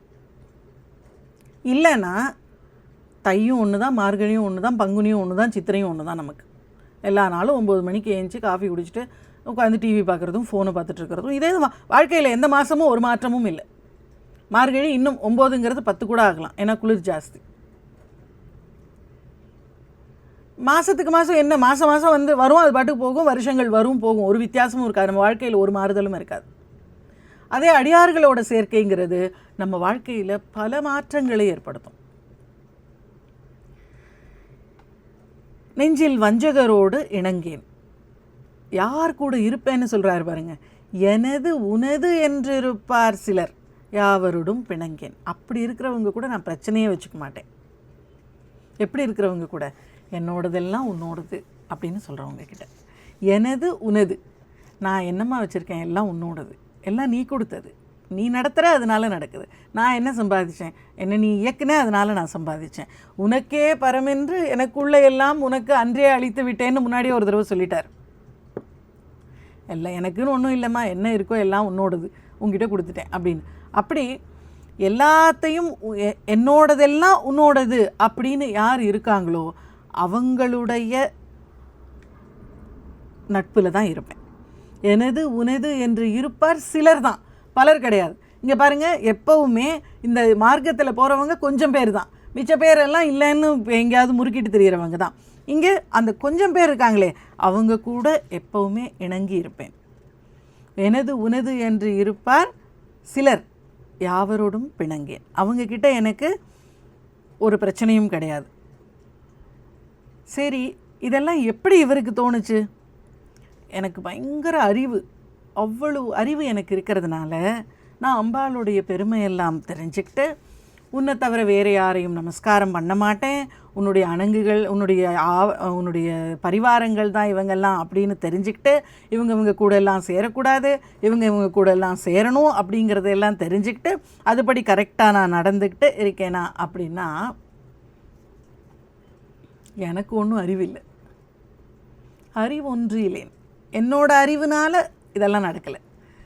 என்னோட அறிவுனால் நான் ஒன்று தெரிஞ்சுக்கிட்டு, என்னோட அறிவுனால் நான் சத்சங்கத்தில் போய் சேர்ந்துன்னா அதெல்லாம் ஒன்றும் நடக்கலை. என்னோடய அறிவுனால் அப்படி நடக்கவும் முடியாது. அப்புறம் இது எப்படி நடந்தது? எல்லாம் உன்னுடைய திருவருளால் நடந்த அற்புதம். உன்னுடைய என்னோட அறிவினால் நான் முடிவெடுத்தா இதெல்லாம் செய்ய முடிஞ்சது இல்லை. என்கிட்ட நீ அவ்வளவு அருளை, அவ்வளவு அனுகிரகத்தை காமிச்ச. சாமானியமான கருணை கிடையாது, எவ்வளவு பெரிய கருணை நீ என் மேலே வச்ச. அந்த கருணையினால் இதெல்லாம் நான் எங்கேயோ கடந்தேன். என்னை கூட்டிகிட்டு வந்து அடியாரோடு சேர்த்து என்னுடைய வினைகளை ஓட்டி என்னை கொஞ்சம் கொஞ்சமாக தட்டி தேத்தி கொண்டு வந்த, எனக்காக இவ்வளோ பெரிய காரியத்தை செஞ்சது எல்லாமே நீ. நான் என்னோடய அறிவால் எந்த முடிவும் எடுக்கலை. எனக்கு இப்போது தோணுதே நான் அவங்க கூட சேருவேன், இவங்க கூட சேர மாட்டேன்னு, அந்த அறிவு கூட நீ கொடுத்தது தான். அறிவொன்றிலேன், எனக்கு சொந்தமாலாம் எதுவும் கிடையாது. என் கண் நீ வைத்த பேரழி தான் இதுக்கெல்லாம் காரணம். என் கண்ணா என்கிட்ட நீ வச்ச பேரழி, அழினா அருள். என் மேலே நீ வச்ச அந்த பேரருள் தான் இவ்வளவுக்கும் காரணமே தவிர நான் ஒன்றும் என்னுடைய அறிவினால் இதெல்லாம் செஞ்சிட முடியாது. இதெல்லாம் நான் செய்யலை. அவன் அருளாலே அவன் தாழ் வணங்கி, அதுதான் என் கண் நீ வைத்த பேரழி அப்படின்னு சொல்கிறார். என் மேலே நீ அருள் வச்சதுனால எனக்கு இதெல்லாம் நடந்துச்சு. அதனால தான் இவ்வளவு பக்தியே வந்துச்சு. இல்லைன்னா நானாக உன் மேலே பக்தியை வர வச்சுக்க முடியுமான்னு நடந்திருக்காது. எனக்கு இதெல்லாம் காதுலேயே விழுந்திருக்காது.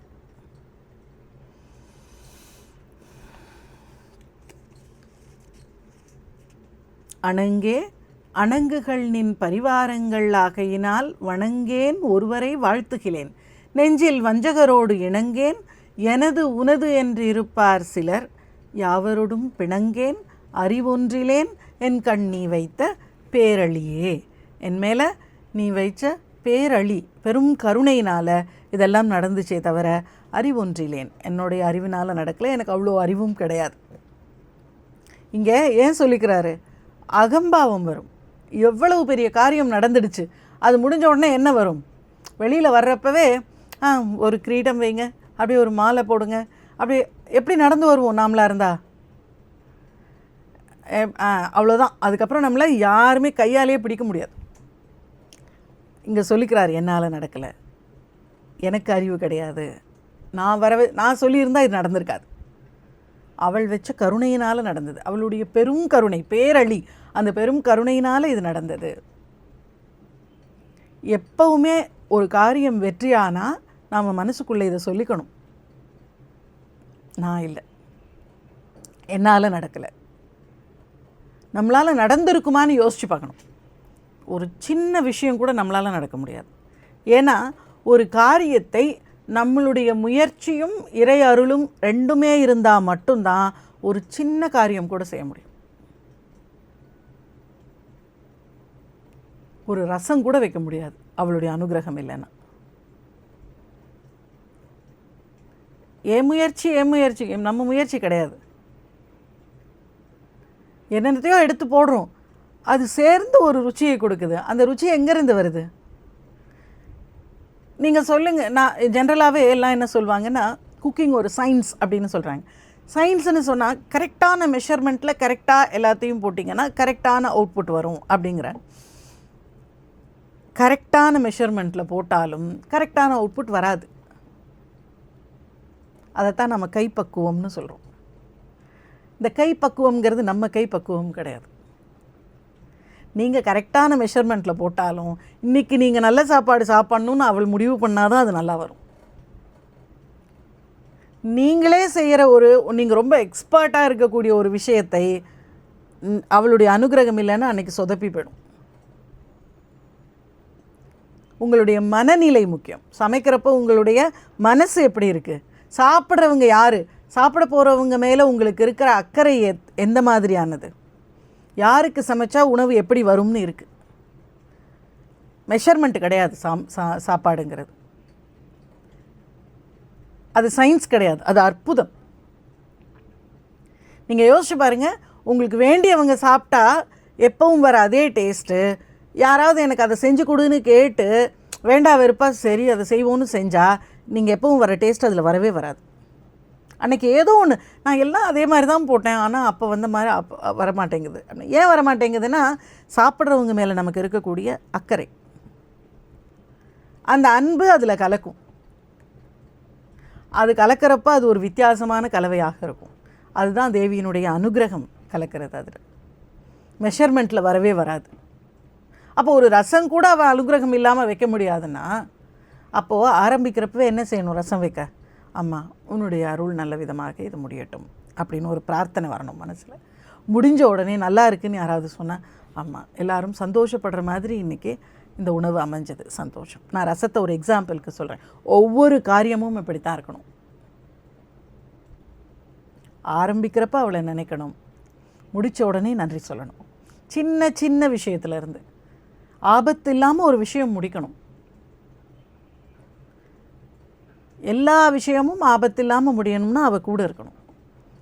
நல்ல பரிபூர்ணமான ரிசல்ட் வரணும்னா அவள் கூட இருக்கணும். அப்போ என்ன செய்யணும்? காரியத்தை ஆரம்பிக்கிறப்ப அவளை கேட்டுக்கணும், அம்மா நான் இதை நல்லபடியாக செஞ்சு முடிக்கிறேன். ஏன் டிஸ்ட்ராக்ஷன்ஸ்? ஃபோன் பேசிக்கிட்டே ரசம் வைக்கிறது, ஃபோன் பேசிக்கிட்டே வேறு ஏதோ பண்ணுறது, அந்த பக்கம் ஒரு வேலை இந்த பக்கம் ஒரு வேலை. ஒரு காரியத்தை ஆரம்பிக்கிறப்ப அம்மா நான் இதை செய்ய போகிறேன், எனக்கு துணையாக இருன்னு சொல்லி அந்த காரியத்தை செஞ்சு முடிக்கணும். டிஸ்ட்ராக்ஷன்ஸே இருக்கக்கூடாது. எதை செஞ்சாலும் டிஸ்ட்ராக்ஷன் இருக்கக்கூடாது. 4 வேலையை ஒரே சமயத்தில் செஞ்சால் 4 வேலைக்கு வேண்டி 4 வேலைக்கும் நீங்கள் ஆரம்பிப்பீங்களா?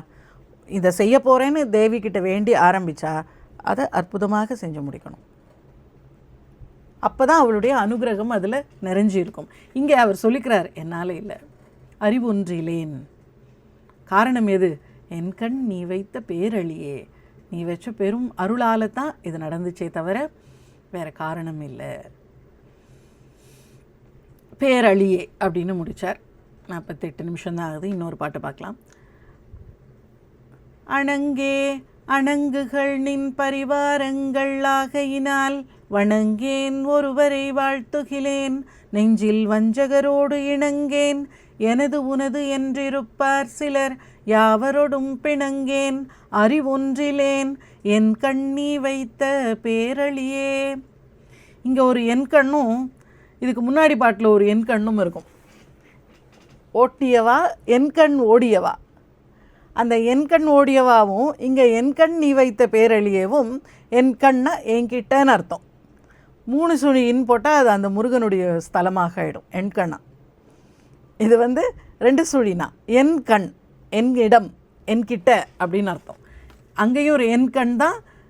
80வது ஸ்லோகத்துலேயும் 2 சுழினா தான் என் கண். 81வது ஸ்லோகத்துலேயும் என் கண் தான். 81வது ஆமாம், என் கண் நீ வைத்த பேரழியே, என்னிடம் அப்படின்னு அர்த்தம். அது 2 சுழினா. என் கண் நிறைய இடத்துல 3 சுழினா போட்டிருக்கும். இது இந்த பாட்டு.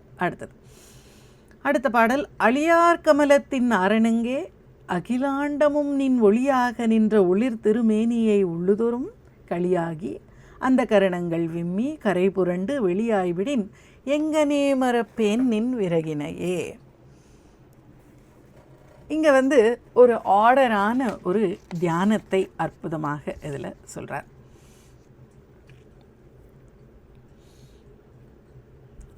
வெளியில் பார்க்கக்கூடிய விஷயங்கள் கண்ணை மூடினா தியானத்தில் நமக்குள்ளே வரணும் அப்படிங்கிறத நாம் திருப்பி திருப்பி சொல்லிக்கிட்டே இருக்கோம். ஃபோட்டோ எடுக்கிற மாதிரி ஒரு கோவிலுக்கு போனால் நல்லா கண்ணை திறந்து அந்த தெய்வத்தை பார்த்து கண்ணால் ஃபோட்டோ எடுத்து அதை நம்மளுடைய மனசில் பதிச்சுக்கணும். பதிச்சுக்கிட்டு திரும்ப கண்ணை மூடினா அந்த ரூபம் வரணும் நமக்கு. எது நம்மளுடைய இஷ்ட தெய்வமோ அந்த தெய்வத்தினுடைய ரூபம் கண்ணை மூடினா எப்பவும் வரணும். அதனுடைய அதுக்காகத்தான் இவ்வளவு ஸ்லோகங்கள் படிக்கிறோம். லலிதா சஹஸ்ரநாமம் ஆரம்பித்த உடனே அவ்வளவு லாவண்ய லகரின்னு பூரா அவளுடைய கண் இப்படி இருக்கும், மூக்கு இப்படி இருக்கும், கண்ணம் இப்படி இருக்கும்னு எதுக்கு படித்தோம்? ஒவ்வொன்றும் தனித்தனியாக அப்படியே நிற்கணும் நம்ம மனசுக்குள்ளே. நீங்கள் எந்த ஜபம் பண்ணாலும் முன்னாடி ஒரு தியான ஸ்லோகம் இருக்குது. தியான ஸ்லோகத்தில் சொல்லுது, இத்தனை கைகளோட, இது மாதிரி கண்ணோட, இது மாதிரி ஆயுதங்களோட, இது மாதிரி வாகனத்தில் இப்படி உட்கார்ந்துட்டுருப்பா, அவளை தியானம் பண்ணிக்கிட்டு நீ ஜபம் பண்ணு. அப்போது நம்ம தியான ஸ்லோகம் சொல்கிறப்பவே கொஞ்சம் கொஞ்சமாக அந்த ரூபம் 12 கைகளா, 6 தலைகளா, 3 கண்களா, ஒரு தலைக்கு 3 கண்களா, 12 கைகள்லையும் இந்த ஆயுதங்களா, மயில் மேலே உட்கார்ந்துருக்காரா, எல்லாமும் உள்ளே விரிஞ்சிடணும். அந்த பிக்சர் அப்படியே இருக்கணும் நாம் ஜபம் பண்ணுறப்பெல்லாம். அப்போது என்ன ஆகும்னா, நாம் மனசுக்குள்ளே நினச்ச அந்த பிக்சர் நம்ம முன்னாடி ரூபமாக நிற்கும். அது நிற்கிறப்போ நம்ம ஜபம் பண்ணால் அதுக்கு கேட்கும். அவர் அந்த மயில் மேலே நின்று கேட்டுட்ருப்பார் பூரா, நீங்கள் ஜபம் பண்ணி முடிக்கிற வரைக்கும். அவர் பேரை தானே சொல்கிறீங்க, அதனால் அவர் நின்று கேட்டுட்ருப்பார். ஸோ அந்த தியானம் கரெக்டாக நடக்கணும். இதுக்கு அப்படி ஈஸியாக வந்துடுமா அப்படின்னா, கண்ணால் பார்க்குறது ஈஸி. பார்த்ததை உள்ளுக்குள்ளே மனசுக்குள்ளே பார்க்கணுன்னா அதுக்கு ரொம்ப பயிற்சி வேணும். திரும்ப பார்த்து பார்த்து மனப்பாடம் பண்ணிக்கணும். எவ்வளோ தடவை மனப்பாடம் பண்ணாலும் 2 நாள் கழித்து திரும்ப கண்ணை மூடி பார்த்தா வராது. திரும்ப மனப்பாடம் பார்த்து பார்த்து பார்த்து உள்ளே நல்லா பதிச்சிட்டா, நீங்கள் ரொம்ப வேண்டியவங்க உங்களோட அடிக்கடி பார்க்குறவங்களையே பார்த்துட்டு கண்ணை மூடி யோசிச்சு பாருங்கள், அவங்க ஃபேஸே ஞாபகம் வராது. பார்த்தா டக்குன்னு அடையாளம் தெரிஞ்சிடும். கண்ணு மூடி அந்த ரூபம் வரணும்னு பாருங்கள், கொஞ்சம் லேட் ஆகும், அவ்வளோ சீக்கிரம் வராது. தெய்வத்தினுடைய ரூபங்கள் இன்னும் ரொம்ப, ஆனால் கனவில் கரெக்டாக தெரியும். கனவில் எல்லாரோட ஃபேஸும் நல்லா தெரியும் நமக்கு. கண்ணு மூடி பார்த்தா தெரியாது. எப்படி கனவில் தெரியுது, கண்ணை மூடி பார்த்தா தெரிய மாட்டேங்குதுன்னா, கனவில் நம்மளுடைய புலன்கள் வேலை செய்யலை, மனசு மட்டும்தான் வேலை செய்யுது. முழிச்சிருக்கிறப்போ புலன்களும் வேலை செய்யுது. புலன்கள் எப்பவும் அவுட்வேர்டாகவே இருக்கும், வெளிநோக்கியே இருக்கும். நீங்கள் என்ன தான் கண்ணை மூடினாலும் மிச்ச புலன்கள் திறந்திருக்கு. காது திறந்திருக்கு, மூக்கு திறந்திருக்கு. இது வழியாக வேறு வேறு இன்புட்ஸ் வந்துட்டுருக்கும். அந்த இன்புட்டெல்லாம் இதை டிஸ்டர்ப் பண்ணும்.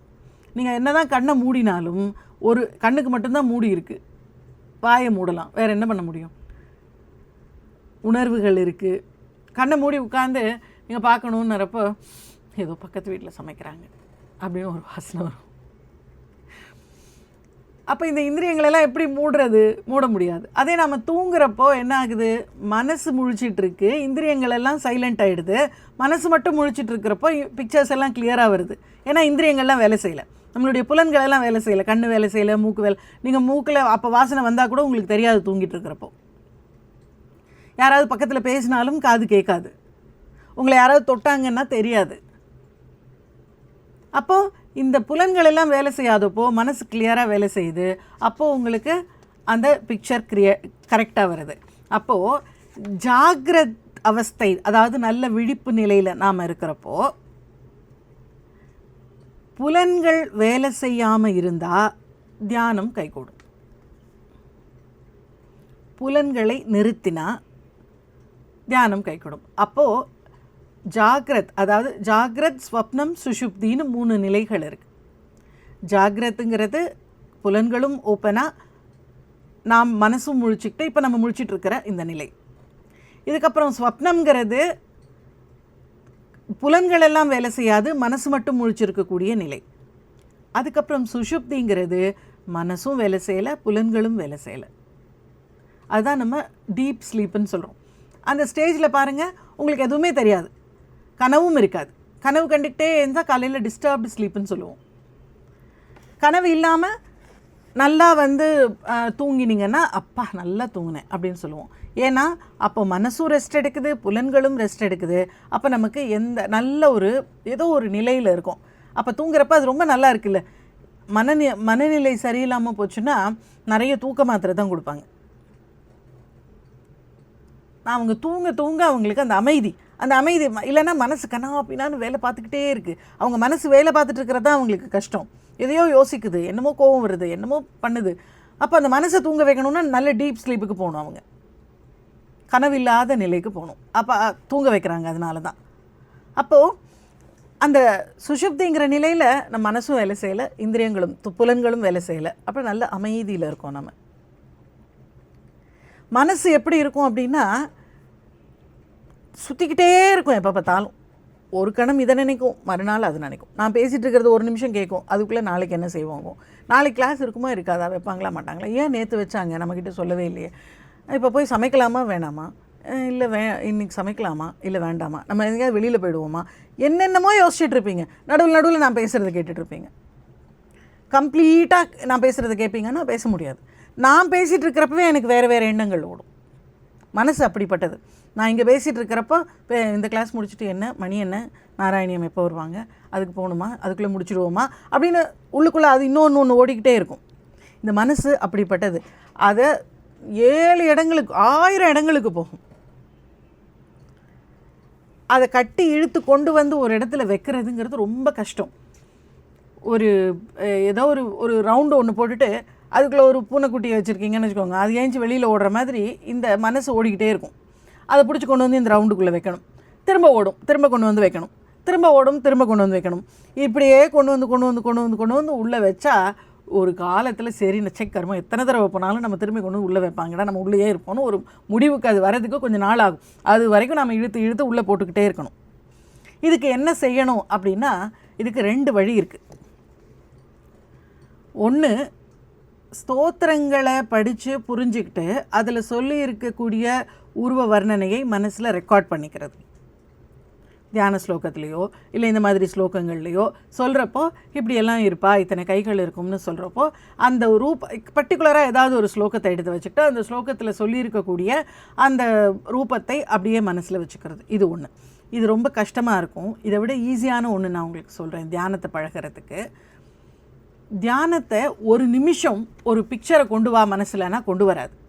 ஆனால் அதுக்கு ஒரு கண்டினியூஸாக ஒரு 5 நிமிஷத்துக்கு வேலை கொடுத்தீங்கன்னு வச்சுக்கோங்களேன், அந்த 5 நிமிஷம் அது எங்கேயும் போகாமல் தொடர்ந்து ஒரு வேலையை செய்யும். ஒரு பிக்சரை கொண்டு வா அப்படின்னா இதை விட்டுட்டு வேறு ஏதாவது யோசிக்கும். அதுக்கு நான் என்ன செய்யணும்னு நான் சொல்கிறேன். இப்போ உங்களுக்கு நீங்கள் அடிக்கடி போகிற இல்லை ரொம்ப விருப்பமான ஒரு கோவிலை மனசில் நினச்சிக்கோங்க. இப்போ சுவாமிமலை கோயிலை நான் நினச்சிக்கிறேன் அப்படின்னு வச்சுக்கோங்க. என்ன பண்ணணுன்னா, கண்ணை மூடி உட்காந்து உடம்பால் போகாமல் மனசால் அந்த கோயிலுக்குள்ளே போகணும். எங்கள் இந்த மெயின் என்ட்ரன்ஸு, அந்த என்ட்ரன்ஸில் வரும். இந்த பக்கம்லாம் பூக்கடைகள் 2 சைடும் இருக்குது. அந்த இடத்துல ஒரு 2 படிக்கட்டு இருக்குது. அதை தாண்டி போனால் அந்த இடத்துல யானை நிற்கிற இடம் இருக்குது. அங்கே உள் பிராகாரம் இருக்குது. இந்த பிராகாரத்தை அப்படியே சுற்றி வந்தோன்னா அங்கே ஒரு பெரிய பிள்ளையார் இருக்கார். அங்கே ஒரு மண்டபம் இருக்குது. அந்த படிக்கட்டு ஏறி போனால் அங்கே மீனாட்சி சுந்தரேஸ்வரர் இருக்கார். இந்த பக்கம் வந்தால் தட்சிணாமூர்த்தி இருக்கார். அப்படி ஒரு சுற்று உள்ளே வரலாம். அதை அந்த இடத்துல படிக்கட்டு இருக்குது. படிக்கட்டு ஏறி போனால் அந்த இடத்துல கொடிமரம் இருக்குது. அந்த இடத்துல லெஃப்ட்டில் திரும்பி உள்ளே போகணும். அப்படி உள்ளே போனோன்னா நேராக இருப்பார் சுவாமி. இப்படி நம்ம சுற்றி போனோன்னா அந்த ஸ்பெஷல் என்ட்ரன்ஸில் நம்ம இப்போ உள்ளே போய் அங்கே உட்காந்து அந்த இடத்துல இப்படி இருப்பார் அப்படிங்கிறத நான் சின்ன கோவில், நான் சின்ன டக்குன்னு சொல்லிட்டேன். இல்லைனா ஒவ்வொரு இடத்துலையும் நாம் நிற்கிறது. இந்த இடத்துல போய் இந்த சன்னதியில் நிற்கிறோம். இப்போ காமாட்சி அம்மன் கோயிலுக்குள்ளே போகிறோம். உள்ளே போனோடனே அந்த இடத்துல ஒரு என்ட்ரன்ஸ் இருக்குது. அந்த இடத்துல தண்ணி விட்டுருக்காங்க. அதில் நம்ம இறங்கி நடந்து போகிறோம். அதில் இருந்து அப்படி உங்களுக்கு எந்த கோவில் ஞாபகம் இருக்குமோ, இல்லை எந்த கோவிலை நினைக்கணும்னு நினைக்கிறீங்களோ அந்த கோவிலுக்கு போய் மனப்பாடம் பண்ணிட்டு வரணும். என்னென்னத்தை மார்க் பண்ணணும். இந்த இடத்துல இந்த தண்ணியில் இறங்கணும், சரி இங்கே உள்ளே வந்தோம், இந்த இடத்துல ஒரு சிற்பம் இருக்குது. ரைட்டு. இதை தாண்டி போனோன்னா கொடிமரம் அந்த சைடு இருக்குது, நாம் போக வேண்டியது இந்த சைடு. ஸோ நம்ம இந்த பக்கம் போய் உள்ளே போகிறோம். உள்ளே போனால் அந்த இடத்துல கொஞ்சம் தூரம் க்யூக்கு அப்புறம் உள்ளே வந்து ஒரு நாகர் சுப்பிரமணிய சுவாமியோடைய ஒரு சின்ன ஒரு விக்கிரகம் இருக்குது. அதை தாண்டி போனோன்னா இந்த இடத்துல பிள்ளையார் இருக்கார். இந்த இடத்துல உள்ளே போகிறோம். இந்த இடத்துல உள்ளே போனோன்னா இங்கே இப்படி உள்ளே விடுறாங்க. உள்ளே விடுற இடத்துல ஒரு மேலே ஒரு மண்டபம் இருக்குது, அதில் போயும் நம்ம ஏறி பார்க்கலாம். இப்படி ஒரு கோவிலை மனசை வந்து மனசால் அந்த கோவிலுக்குள்ளே சுற்ற ஆரம்பிங்க. கொஞ்சம் நேரம் உட்காந்து கண்ணை மூடி நீங்கள் பக்கத்தில் இருக்கிற ஏதாவது ஒரு கோவிலுக்கு போய் இன்றைக்கி மனப்பாடம் பண்ணிட்டு வாங்க, நான் இதெல்லாம் நான் தியானத்தில் பார்ப்பேன் அப்படின்னு. அதை வந்து உட்காந்து இப்படி உள்ளே போய் இதை பார்த்து இங்கே நமஸ்காரம் பண்ணுறோம். இங்கே தட்சிணாமூர்த்தி இப்போ நீங்கள் இந்த கோவிலுக்கு உள்ளே போகிறோம், இந்த இடத்துல பிள்ளையார் இருக்கார், பிள்ளையாரை நமஸ்காரம் பண்ணிவிட்டு அப்படியே சுற்றி வரோம். சுற்றி வந்து அங்கே பின்னாடி வந்து அண்ணாமலையார் இருக்கார். அப்புறம் அப்படியே வந்தோன்னா இந்த இடத்துல தட்சிணாமூர்த்தி இருக்கார். தட்சிணாமூர்த்தியை தாண்டி அப்படியே போனோன்னா அம்பாள் சந்நிதி இருக்குது. அம்பாள் சந்நிதியில் அம்பாளை தரிசனம் பண்ணிவிட்டு இப்படி வந்தோன்னா இங்கே ஈஸ்வரன் இருக்குது, இங்கே நவகிரகங்கள் இருக்குது, இங்கே உற்சவ மூர்த்திகள்லாம் இருக்காங்க, இங்கே நடராஜர் இருக்காருன்னு ஒவ்வொன்றையாக பார்த்துட்டு வந்து இதை நீங்கள் தொடர்ச்சியான ஒரு கதை மாதிரி கொடுத்தீங்கன்னா மனசு சீக்கிரமாக ஒரே விஷயத்தில் தொடர்ந்து 5 நிமிஷம் இருக்கும். 5 நிமிஷத்துக்கு மேலே தேவையில்லை. அந்த கோவிலில் மனசால் சுற்றுறதுக்கு 5 நிமிஷம் தான் ஆகும். நடந்து போனால் தான் கொஞ்சம் லேட் ஆகும். மனசால் போனால் இங்கே ஒரு நமஸ்காரம், அடுத்தது இங்கே ஒரு நமஸ்காரம், சரி இங்கே சண்டிகேஸ்வரர் இருக்கார், இங்கே ஒரு நமஸ்காரம், இப்படியே மனசுக்குள்ளே எல்லாத்தையும் பண்ணிக்கிட்டே வந்து உள்ளே வந்தால் இங்கே சுவாமி. நம்ம போன அன்றைக்கி அபிஷேகம் நடந்துகிட்டு இருந்தது. அபிஷேகத்தப்போ எந்த அலங்காரமும் இல்லை, இப்படி உட்கார்ந்துருந்தா சுவாமி. அப்போ அபிஷேகம் இப்படி நடந்தது. பால் அபிஷேகம் நடந்ததா, பால் அபிஷேகம் நடந்தப்போ இப்படி இருந்தது. அடுத்தது சந்தனம் அபிஷேகம் பண்ணாங்க. சுவாமி மலையில் சந்தனாபிஷேகம் பண்ணோடனே அப்படி கண்ணை தொடச்சி எடுத்தாங்க. அப்படி பார்த்தா அப்படி பார்க்குறப்போ சுவாமி கண்ணோடு அப்படியே பார்க்குற மாதிரி இருந்துச்சு. இது இப்படி ஒவ்வொன்றையாக நமக்கு என்ன ஞாபகம் இருக்கோ இதை கண்டினியூ பண்ணிட்டு வந்தீங்கன்னா ஒரு 5 நிமிஷம் மனசு ஒரே இடத்துல வந்து அப்புறம் அதோடு சேர்த்து அப்படியே அந்த உருவமும் மனசுக்குள்ளே வந்துடும். அப்போ மனசுக்கு அது ஈஸியாக பழகிடும். இந்த மாதிரி தியானம் பழகும். இப்படி பழகிறப்ப என்ன ஆகும்னா, இப்போ நீங்கள் அதை யோசிச்சுக்கிட்டே போகிறப்ப உங்கள் புலன்கள் வேலை செய்யாது. அப்போது ஜாகிரத்தில் இருக்கிறப்பவே ஸ்வப்ன நிலைக்கு போய்ட்றீங்க. இது ஒரு இம்ப்ரூவ்மெண்ட். தூங்கினா மட்டும்தான் புலன்கள் தூங்கி பிக்சர் கிளியராக வரும். ஆனால் ஜாகிரத்திலேயே நீங்கள் ஸ்வப்ன நிலைக்கு போகிறீங்க. இது ஃபஸ்ட்டு இம்ப்ரூவ்மெண்ட். இதுக்கப்புறம் இந்த மனசே இல்லாமல் பண்ணணும், அது 2வது. அதை எப்படி பண்ண முடியும் அப்படின்னா, அது கொஞ்சம் கஷ்டமாக இருந்தாலும் அவளுடைய ரூபத்தை அப்படியே ஒரு ஜோதி வடிவமாக நினச்சிக்கணும். ஒரு பெரிய ஜோதி வடிவமாக இருக்குது, அப்படியே ஒரு பெரிய சுடர் எரியுது. அந்த சுடரின் வெளிச்சத்திலேயே நாம் பூரா கரைஞ்சி போயிடணும். வேறு எதுவும் ரூபங்கள் எதுவும் ஞாபகம் இருக்க வேணாம். அந்த சுடர் அப்படியே பெருசாக ஆகி எங்கே பார்த்தாலும் ஒரே வெளிச்சமாக அவளுடைய வெளிச்சமாகவே இருக்குது அப்படின்னு நினச்சிக்கணும். அப்படி நினைக்கிறப்போ ஒரு சிலிர்ப்பு, அப்பா பூரா அவள் தான் அப்படியே வெளிச்சமாக நிறைஞ்சிருக்கா அப்படிங்கிற ஒரு நினைப்பு வரும். அப்படி கொஞ்சம் கொஞ்சமாக மேலே போகணும். இங்கே அந்த நிலை எல்லாத்தையும் சொல்கிறார். அழியார் கமலத்தின் ஆரணங்கே. அழி ஆர் அப்படின்னா வண்டார் அப்படின்னு அர்த்தம். வண்டு ஆர்க்கக்கூடிய, அழினா வண்டு, வண்டார் குழலின்னு சொல்கிறோமே, அது மாதிரி அழியார் கமலம். அழியார் கமலம்னா வண்டுகள் சுற்றிக்கிட்டு இருக்கக்கூடிய ஒரு தாமரை. நீங்கள் யோசிச்சுக்கிட்டே வாங்க. ஒரு தாமரை இருக்குது, நல்ல பெரிய தாமரை, அப்படி தேன் சொட்டக்கூடிய அப்படி இருக்கக்கூடிய ஒரு அழகான தாமரை, பெரிய தாமரை. அதை பார்த்தா அதில் இருக்கக்கூடிய வாசனைக்காகவும் தேனுக்காகவும் வண்டுகள் சுற்றிக்கிட்டே இருக்குது. அப்படி ஒரு தாமரை. அதுக்குள்ளே அவள் உட்கார்ந்துருக்கா. இது ரூபத்தை ஞாபகம் வச்சுக்கிறது. அப்படி உள்ள வச்சுருக்கா. அதுக்கப்புறம் இந்த அகிலாண்டமும் இந்த உலகம் பூரா அது அவளுடைய ஒளி அப்படியே பரவுது. அவள் அங்கே உட்கார்ந்துருக்கா. அவளுடைய ஒளி கொஞ்சம் கொஞ்சமாக அப்படியே அந்த ஒளியில் அவ்வளவே அப்புறம் இல்லாமல் போயிடுவாள். அவளுடைய திருமேனியே அப்படியே ஒளிர ஆரம்பிக்குது. ஃபஸ்ட்டு அவள் மேனியிலேருந்து ஒளி வருது. இப்போ ஒரு பல்பிலேருந்து எப்படி வெளிச்சம் வருதோ அது மாதிரி அந்த தாமரைக்கு நடுவில் உட்கார்ந்துட்டு இருக்கக்கூடிய தேவி மேலேருந்து ஒரு வெளிச்சம் வருது. அந்த வெளிச்சம் அப்படியே எல்லா பக்கமும் நிறையுது. கொஞ்சம் நேரத்தில் அந்த வெளிச்சமே அவளாக ஆயிடுறா. அவளே அங்கே இல்லை, அவளுடைய மேனியே ஒளிர் திருமேனியாக ஆயிடுது. அதை உள்ளே நினைக்கிறப்போ உள்ளுதோறும் களியாகி உள்ளே நினைக்கிறப்போ அவ்வளோ ஆனந்தமாக இருக்குது. அப்படியே பூரா தேவி தான், எல்லாமே ஒளி ஸ்வரூபம் அப்படின்னு நினைக்கிறப்போ அப்படியே களி ஆகுது. அந்த கரணங்கள் விம்மி கரை புரண்டு. அந்த கரணங்கள்னால் எது? மனம், புத்தி, அகங்காரம், சித்தம், இது நாலும் சேர்ந்தது தான் அந்த கரணங்கள். அந்த கரணங்கள்னால் மனசு, புத்தி, சித்தம், அகங்காரம், இது நாலும் சேர்ந்தது அந்த கரணம். அந்த கரணங்களெல்லாம் பொங்குது அப்படின்னா என்ன? அந்த கரணங்கள் ஏன் பொங்கணும்? அந்த கரணங்கள்னால் என்னென்னா, முதல்ல மனசு அப்படிங்கிறது என்னன்னு பார்த்தோன்னா நம்மளுடைய எண்ணங்கள், நம்மளுடைய ஞாபகம் வச்சுருக்கக்கூடிய விஷயங்கள். இதெல்லாம் இது மனசு இருந்துச்சுன்னு வச்சுக்கோங்களேன், நமக்கு எதுவுமே அந்த மறக்காமல் நம்ம என்ன வச்சுருக்கோமோ அதெல்லாம் நம்மளை ஏதாவது ஒரு விதத்தில் டிஸ்டர்ப் பண்ணிக்கிட்டே இருக்கும். நினைவுகள், சங்கல்ப விகல்பங்கள், இதெல்லாம் மனசு. சங்கல்பம்னா என்ன? இதை செய்யணும்னு உறுதியாக நினைக்கிறது. விகல்பம்னா என்ன? அது நடக்குமா நடக்காதான்னு சந்தேகப்படுறது. ஒன்றே ஒன்று, இதை நான் செய்கிறேங்கிறது, ஐயா இதெல்லாம் செய்ய முடியுமா அப்படின்னு நினைக்கிறது, இது எல்லாமே மனசு தான் செய்யுது. நான் இதை கண்டிப்பாக செய்வேன் அப்படின்னு சொல்கிறதும் மனசு தான். இதெல்லாம் செய்ய முடியுமா அப்படின்னு உள்ளுக்குள்ளே நினைக்கிறதும் மனசு தான். இந்த சங்கல்ப விகல்பங்கள் மனசு, நம்மளுடைய எண்ணங்கள் மனசு, நம்மளுடைய நினைவுகள், நம்மளுடைய மெமரி எல்லாம் எங்கே இருக்குது? நம்ம மெமரின்னா இங்கே சொல்கிறோம், மனசு தான் அது எல்லாத்தையும். மனசுங்கிறது ஒரு ஆர்கன் கிடையாது, மனசில் தான் நம்மளுடைய நினைவுகள் இருக்குது. அது ஒரு பார்ட்டாக நம்ம ஸ்கேன் பண்ணால் பார்க்க முடியுமா? நம்ம மனசான பார்க்க முடியாது. மெய்ஞானத்தை நீங்கள் விஞ்ஞானத்தால் பார்க்க முடியாது ஸ்கேன் பண்ணி. அடுத்தது இதெல்லாம் உருவாக்கக்கூடியது நம்மளுடைய மனசு. இது எப்படி இருக்கும்னா காற்று மாதிரி இருக்கும், அதை கண்ட்ரோல் பண்ண முடியாது, எங்கேயாவது போய்கிட்டே இருக்கும். எதையாவது ஞாபகப்படுத்தும், திடீர்னு சம்மந்தம் இல்லாமல் எதையாவது ஞாபகப்படுத்தும். ஏதாவது ஒரு கலரை பார்க்குறப்ப இந்த கலரில் தானே நாம் ஒரு ஸ்வெட்டர் வச்சுருந்தோம் அப்படின்னு திலகவதி ஸ்வெட்டர் பார்த்தோன்னே ஞாபகம் வரும். இது மாதிரி ஏதாவது ஒன்று சம்மதம் இல்லாமல் நம்ம எதை பார்க்குறோமோ அதை பற்றி ஏதாவது ஒன்று நினச்சிட்ருக்கோம். அது மனசு. புத்திங்கிறது என்னென்னா, மனசு ஒன்று நினச்சி அதை சொல்லும், இவங்க இப்படி தான், இவங்க ரொம்ப நல்லவங்க அப்படின்னு சொல்கிறப்ப புத்தி என்ன சொல்லும்? இல்லை, இவங்க முன்னாடி நல்லவங்களாக இருந்தாங்க, இப்போ இல்லை. நீ உன்னோட ஞாபகத்தை வச்சு சொல்கிற, உன் ஞாபகத்தில் இருக்கிறது சரி, ஆனால் இப்போ அவங்க நல்லவங்க இல்லை. அந்த புத்தி நான் இப்போ கிடைச்ச நாலேஜை எல்லாம் வச்சு அனலைஸ் பண்ணி மனசை மனசு ஒரு மெமரியில் இருக்கிறத வச்சு அது ஒரு முடிவு எடுக்கிறப்போ புத்தி அதை இல்லைன்னு சொல்லும். அதை மறுக்கிறதுக்கான அறிவு இருக்கே, அது புத்தி. சித்தம் அப்படிங்கிறது என்னென்னா, இந்த மெமரிஸ் எல்லாம் இருக்குல்ல, மனசில் சின்ன சின்ன ஞாபகங்கள், மனசுக்கு வர்ற ஞாபகம் இப்போதைக்கு வர்றது தான். அதை கொண்டு போய் நீங்கள் ஸ்டோர் பண்ணி வைக்கணும்னா சித்தம் தான் அதை ஸ்டோர் பண்ணி வைக்கும்.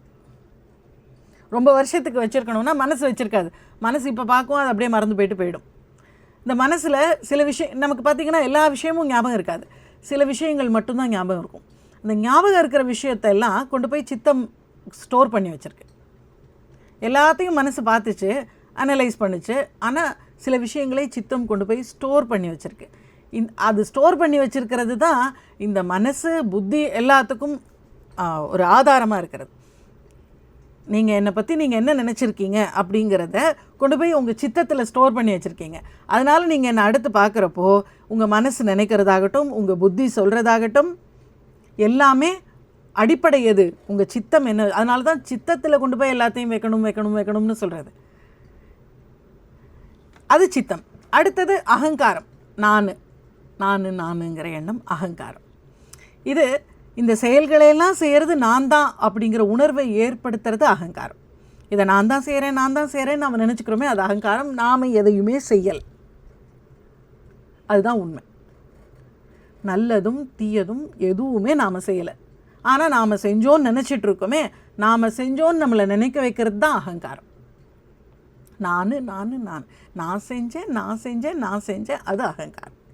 இப்போது இந்த மனம், புத்தி, சித்தம், அகங்காரம், இது எல்லாம் அந்த கரணங்கள்னு சொல்கிறோம் மொத்தமாக.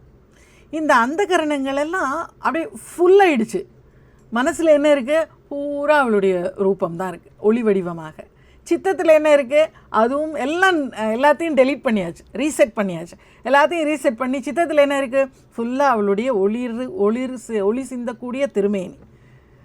அகங்காரம் இல்லவே இல்லை, ஏன்னா நான் இல்லைன்னு தெரிஞ்சு போச்சு, எல்லாம் அவள் தான் காரணம்னு தெரிஞ்சு போச்சு. அகங்காரம் இல்லை. சித்தம் அவளால் நிரம்பி இருக்குது. புத்தி அதான் எனக்குன்னு சொந்தமாக அறிவு இல்லை, எல்லாம் அவள் தான் நடத்துகிறான்னு சொல்லியாச்சு. ஸோ இங்கே புத்தி இல்லை, அதுவும் ஃபுல்லாக அவள்கிட்டே இருக்குது. மனம், சித்தம், புத்தி, அகங்காரம் எல்லாமும் அப்படியே ஃபுல்லாக அவளுடைய நினைவில் கரை புரண்டு இருக்குது. அதனால் அந்த கரணங்கள் எல்லாம் விம்மி கரை புரண்டு, அந்த கரணங்களில் பூரா அவள் தான் இருக்கா. ஸோ இங்கே அவளால் நிரம்பி இருக்குது அந்த கரணங்கள் எல்லாம். அந்த கரணங்கள் விம்மி கரை புரண்டு, எதால் கரை புரண்டு ஓடுது? அவளுடைய ஒளியினால். அவளுடைய ஒளி தான் மனசுலேயும் பூரா அவளுடைய ஒளி தான் இருக்குது, புத்தி அவளுடைய ஒளி தான் இருக்குது. புத்தி வேறு எதுவும் யோசிக்கலை, அகங்காரம் சுத்தமாக இல்லை, சித்தத்துலேயும் அவளுடைய நினைவுகள் தான் இருக்குது. அப்போ மொத்தமும் அவளாகவே அப்படி இருக்கிறப்போ எங்கனே மறப்பேன் நின் விறகினையே. விறகுனா அவளுடைய சூழ்ச்சி, அவளுடைய தந்திரம், அவளுடைய சாமர்த்தியம். இப்படி என் ஆக்கினியே உன்னுடைய சாமர்த்தியத்தை நான் எப்படி மறப்பேன்? ஏன்னா என் மனசில் இப்போ வேறு எதுவுமே இல்லை, எல்லாம் உன்னுடைய நினைவுகள், உன்னுடைய அப்படியே அந்த வெளியேறுன்னு அந்த ஒளிர் திருமேனி அங்கே தூக்கி போட்டால் அந்த நிலாவை பார்த்தா அது எப்படி இருக்குது? அந்த அந்த அந்த ஒளி தான் அவளுடைய திருமேனியா பூரா அப்படியே வெளியேறுன்னு நினைஞ்சிருக்கேன். மனசுக்குள்ளே வேறு எண்ணங்களே இல்லை, வெறும் தேவியினுடைய ஒளி. அந்த கரணங்களில் புத்தி வேலை செய்யலை, மனசு வேலை செய்யலை. புத்தி வேலை செய்யாதப்போ அப்போ இதை யார் எழுதுனா? தெரியுதா இப்போ அவர் எழுதலைன்னு? புத்தி வேணும் எழுதுறதுக்கு, யோசித்து எழுதுனா புத்தி வேணும். இவர் அதெல்லாம் அந்த கரணங்கள் கரை புரண்டுன்னு சொல்லிட்டார். அப்படி எல்லாம் உள்ள அவளே நிறைஞ்சு இருக்கிறப்போ வெளியாய்விடின், வெளியாதல்னா அப்படி பூராவும் ஆகாசம் பூரா நிரம்பி இருக்கிற மாதிரி. அப்போ என் மனசும் அங்கேயே பூரா நிரம்பிடுச்சு. என் மனசும் வெளியிலையும் ஒரே மாதிரி இருக்குது. என்னுடைய உள்ளே என்ன இருக்கோ அதுதான் இங்கே வெளியிலையும் இருக்குது. என்ன இருக்குது? ஒளி. வெளியிலையும் ஒளி தான் இருக்குது, உள்ளேயும் ஒளி தான் இருக்குது. அப்படி எல்லாம் ஒன்றா ஆயிடுச்சு. அப்படின்னா இப்படி பண்ணியிருக்கே உன்னுடைய தந்திரத்தை, உன்னுடைய சூழ்ச்சியை, உன்னுடைய திறமையை நான் எப்படி மறப்பேன்? எங்கனே மறப்பேன் நின் விறகினையே அப்படின்னு சொல்கிறார். அழியார் கமலத்தின் ஆரணங்கே வண்டுகள் மொய்க்கக்கூடிய தாமரையில் அமர்ந்திருக்கக்கூடியவளே. இப்போ முதல்ல தாமரையில் எழுந்தருள் இருக்கக்கூடிய தேவியாக பார்த்து, அப்புறம் மெல்ல மெல்லமாக அது ஜோதி உருவாக மாறி, அந்த ஜோதி உருவம் அப்படியே பறந்து விரிஞ்சு அதை தவிர வேறு எதுவுமே இல்லை அப்படிங்கிற அளவுக்கு பூரா வெளியேறின அந்த ஜோதியே நிறைஞ்சப்புறம் இந்த அகிலாண்டங்கள் பூராவும் அவளே ஒளியாக நிற்கக்கூடிய அந்த கோலம் உள்ளேயும் இருக்குது, வெளியிலையும் இருக்குது. பூரா அப்படி பார்க்குறப்போ அது எல்லை கடந்த ஜோதி வடிவமாக வெள்ளமாக இருக்குது. அதில் தான் நம்மளுடைய அந்த கரணங்கள் எல்லாம் முழுகி போய் இருக்கிறப்போ ஒரே வெளியாக ஆகாசமாக எல்லையே இல்லாத ஒரு அனுபவம் உண்டாக்குது. அப்படி இருக்கிறப்போ நம்மளுடைய மனசு எதுவுமே இல்லை, மனசு இல்லை, அகங்காரம் இல்லை, எதுவுமே இல்லை. உன்னுடைய அப்படிப்பட்ட என் ஆக்கினியே, என்ன இந்த ஒரு வழியை எனக்கு காமிச்சு கொடுத்தையே, இப்படி ஒரு திறமையை நீ வச்சிருக்கியே, இதை நான் எப்படி மறப்பேன் அப்படின்னு கேட்குறார். பேரானந்தம் அப்படின்னு சொல்கிறாங்க இது. அந்த பேரானந்தம் நிர்விகல்ப சமாதின்னு இதை தான் சொல்கிறாங்க. ஆனந்த அனுபவம். ஆனந்த அனுபவம்னா எது? வேறு எதுவுமே இல்லை, அவள் மட்டும்தான் இருக்கா, நாம் கூட இல்லைன்னு தெரியும். நாம் இருந்தால் அகங்காரம் இருக்கும். நான் தான் பார்த்தேன் தேவியை அப்படின்னு இல்லை, தேவி நிறைஞ்சிருக்கா. நான் பார்த்தேன்னா நானே அதில் கரைஞ்சி போயிட்டேன், பார்க்குறதுக்கு நானே இல்லை, அகங்காரமே இல்லை. அப்போ இது எதுவுமே இல்லாமல் அந்த தேஜோமயமாக இருக்கக்கூடியதே உள்ளேயும் வெளியிலையும் எல்லா இடத்துலையும் நிறைஞ்சிருந்தா அதுதான் நிர்விகல்ப சமாதினும் ஆனந்த அனுபவம்னு சொல்லும்.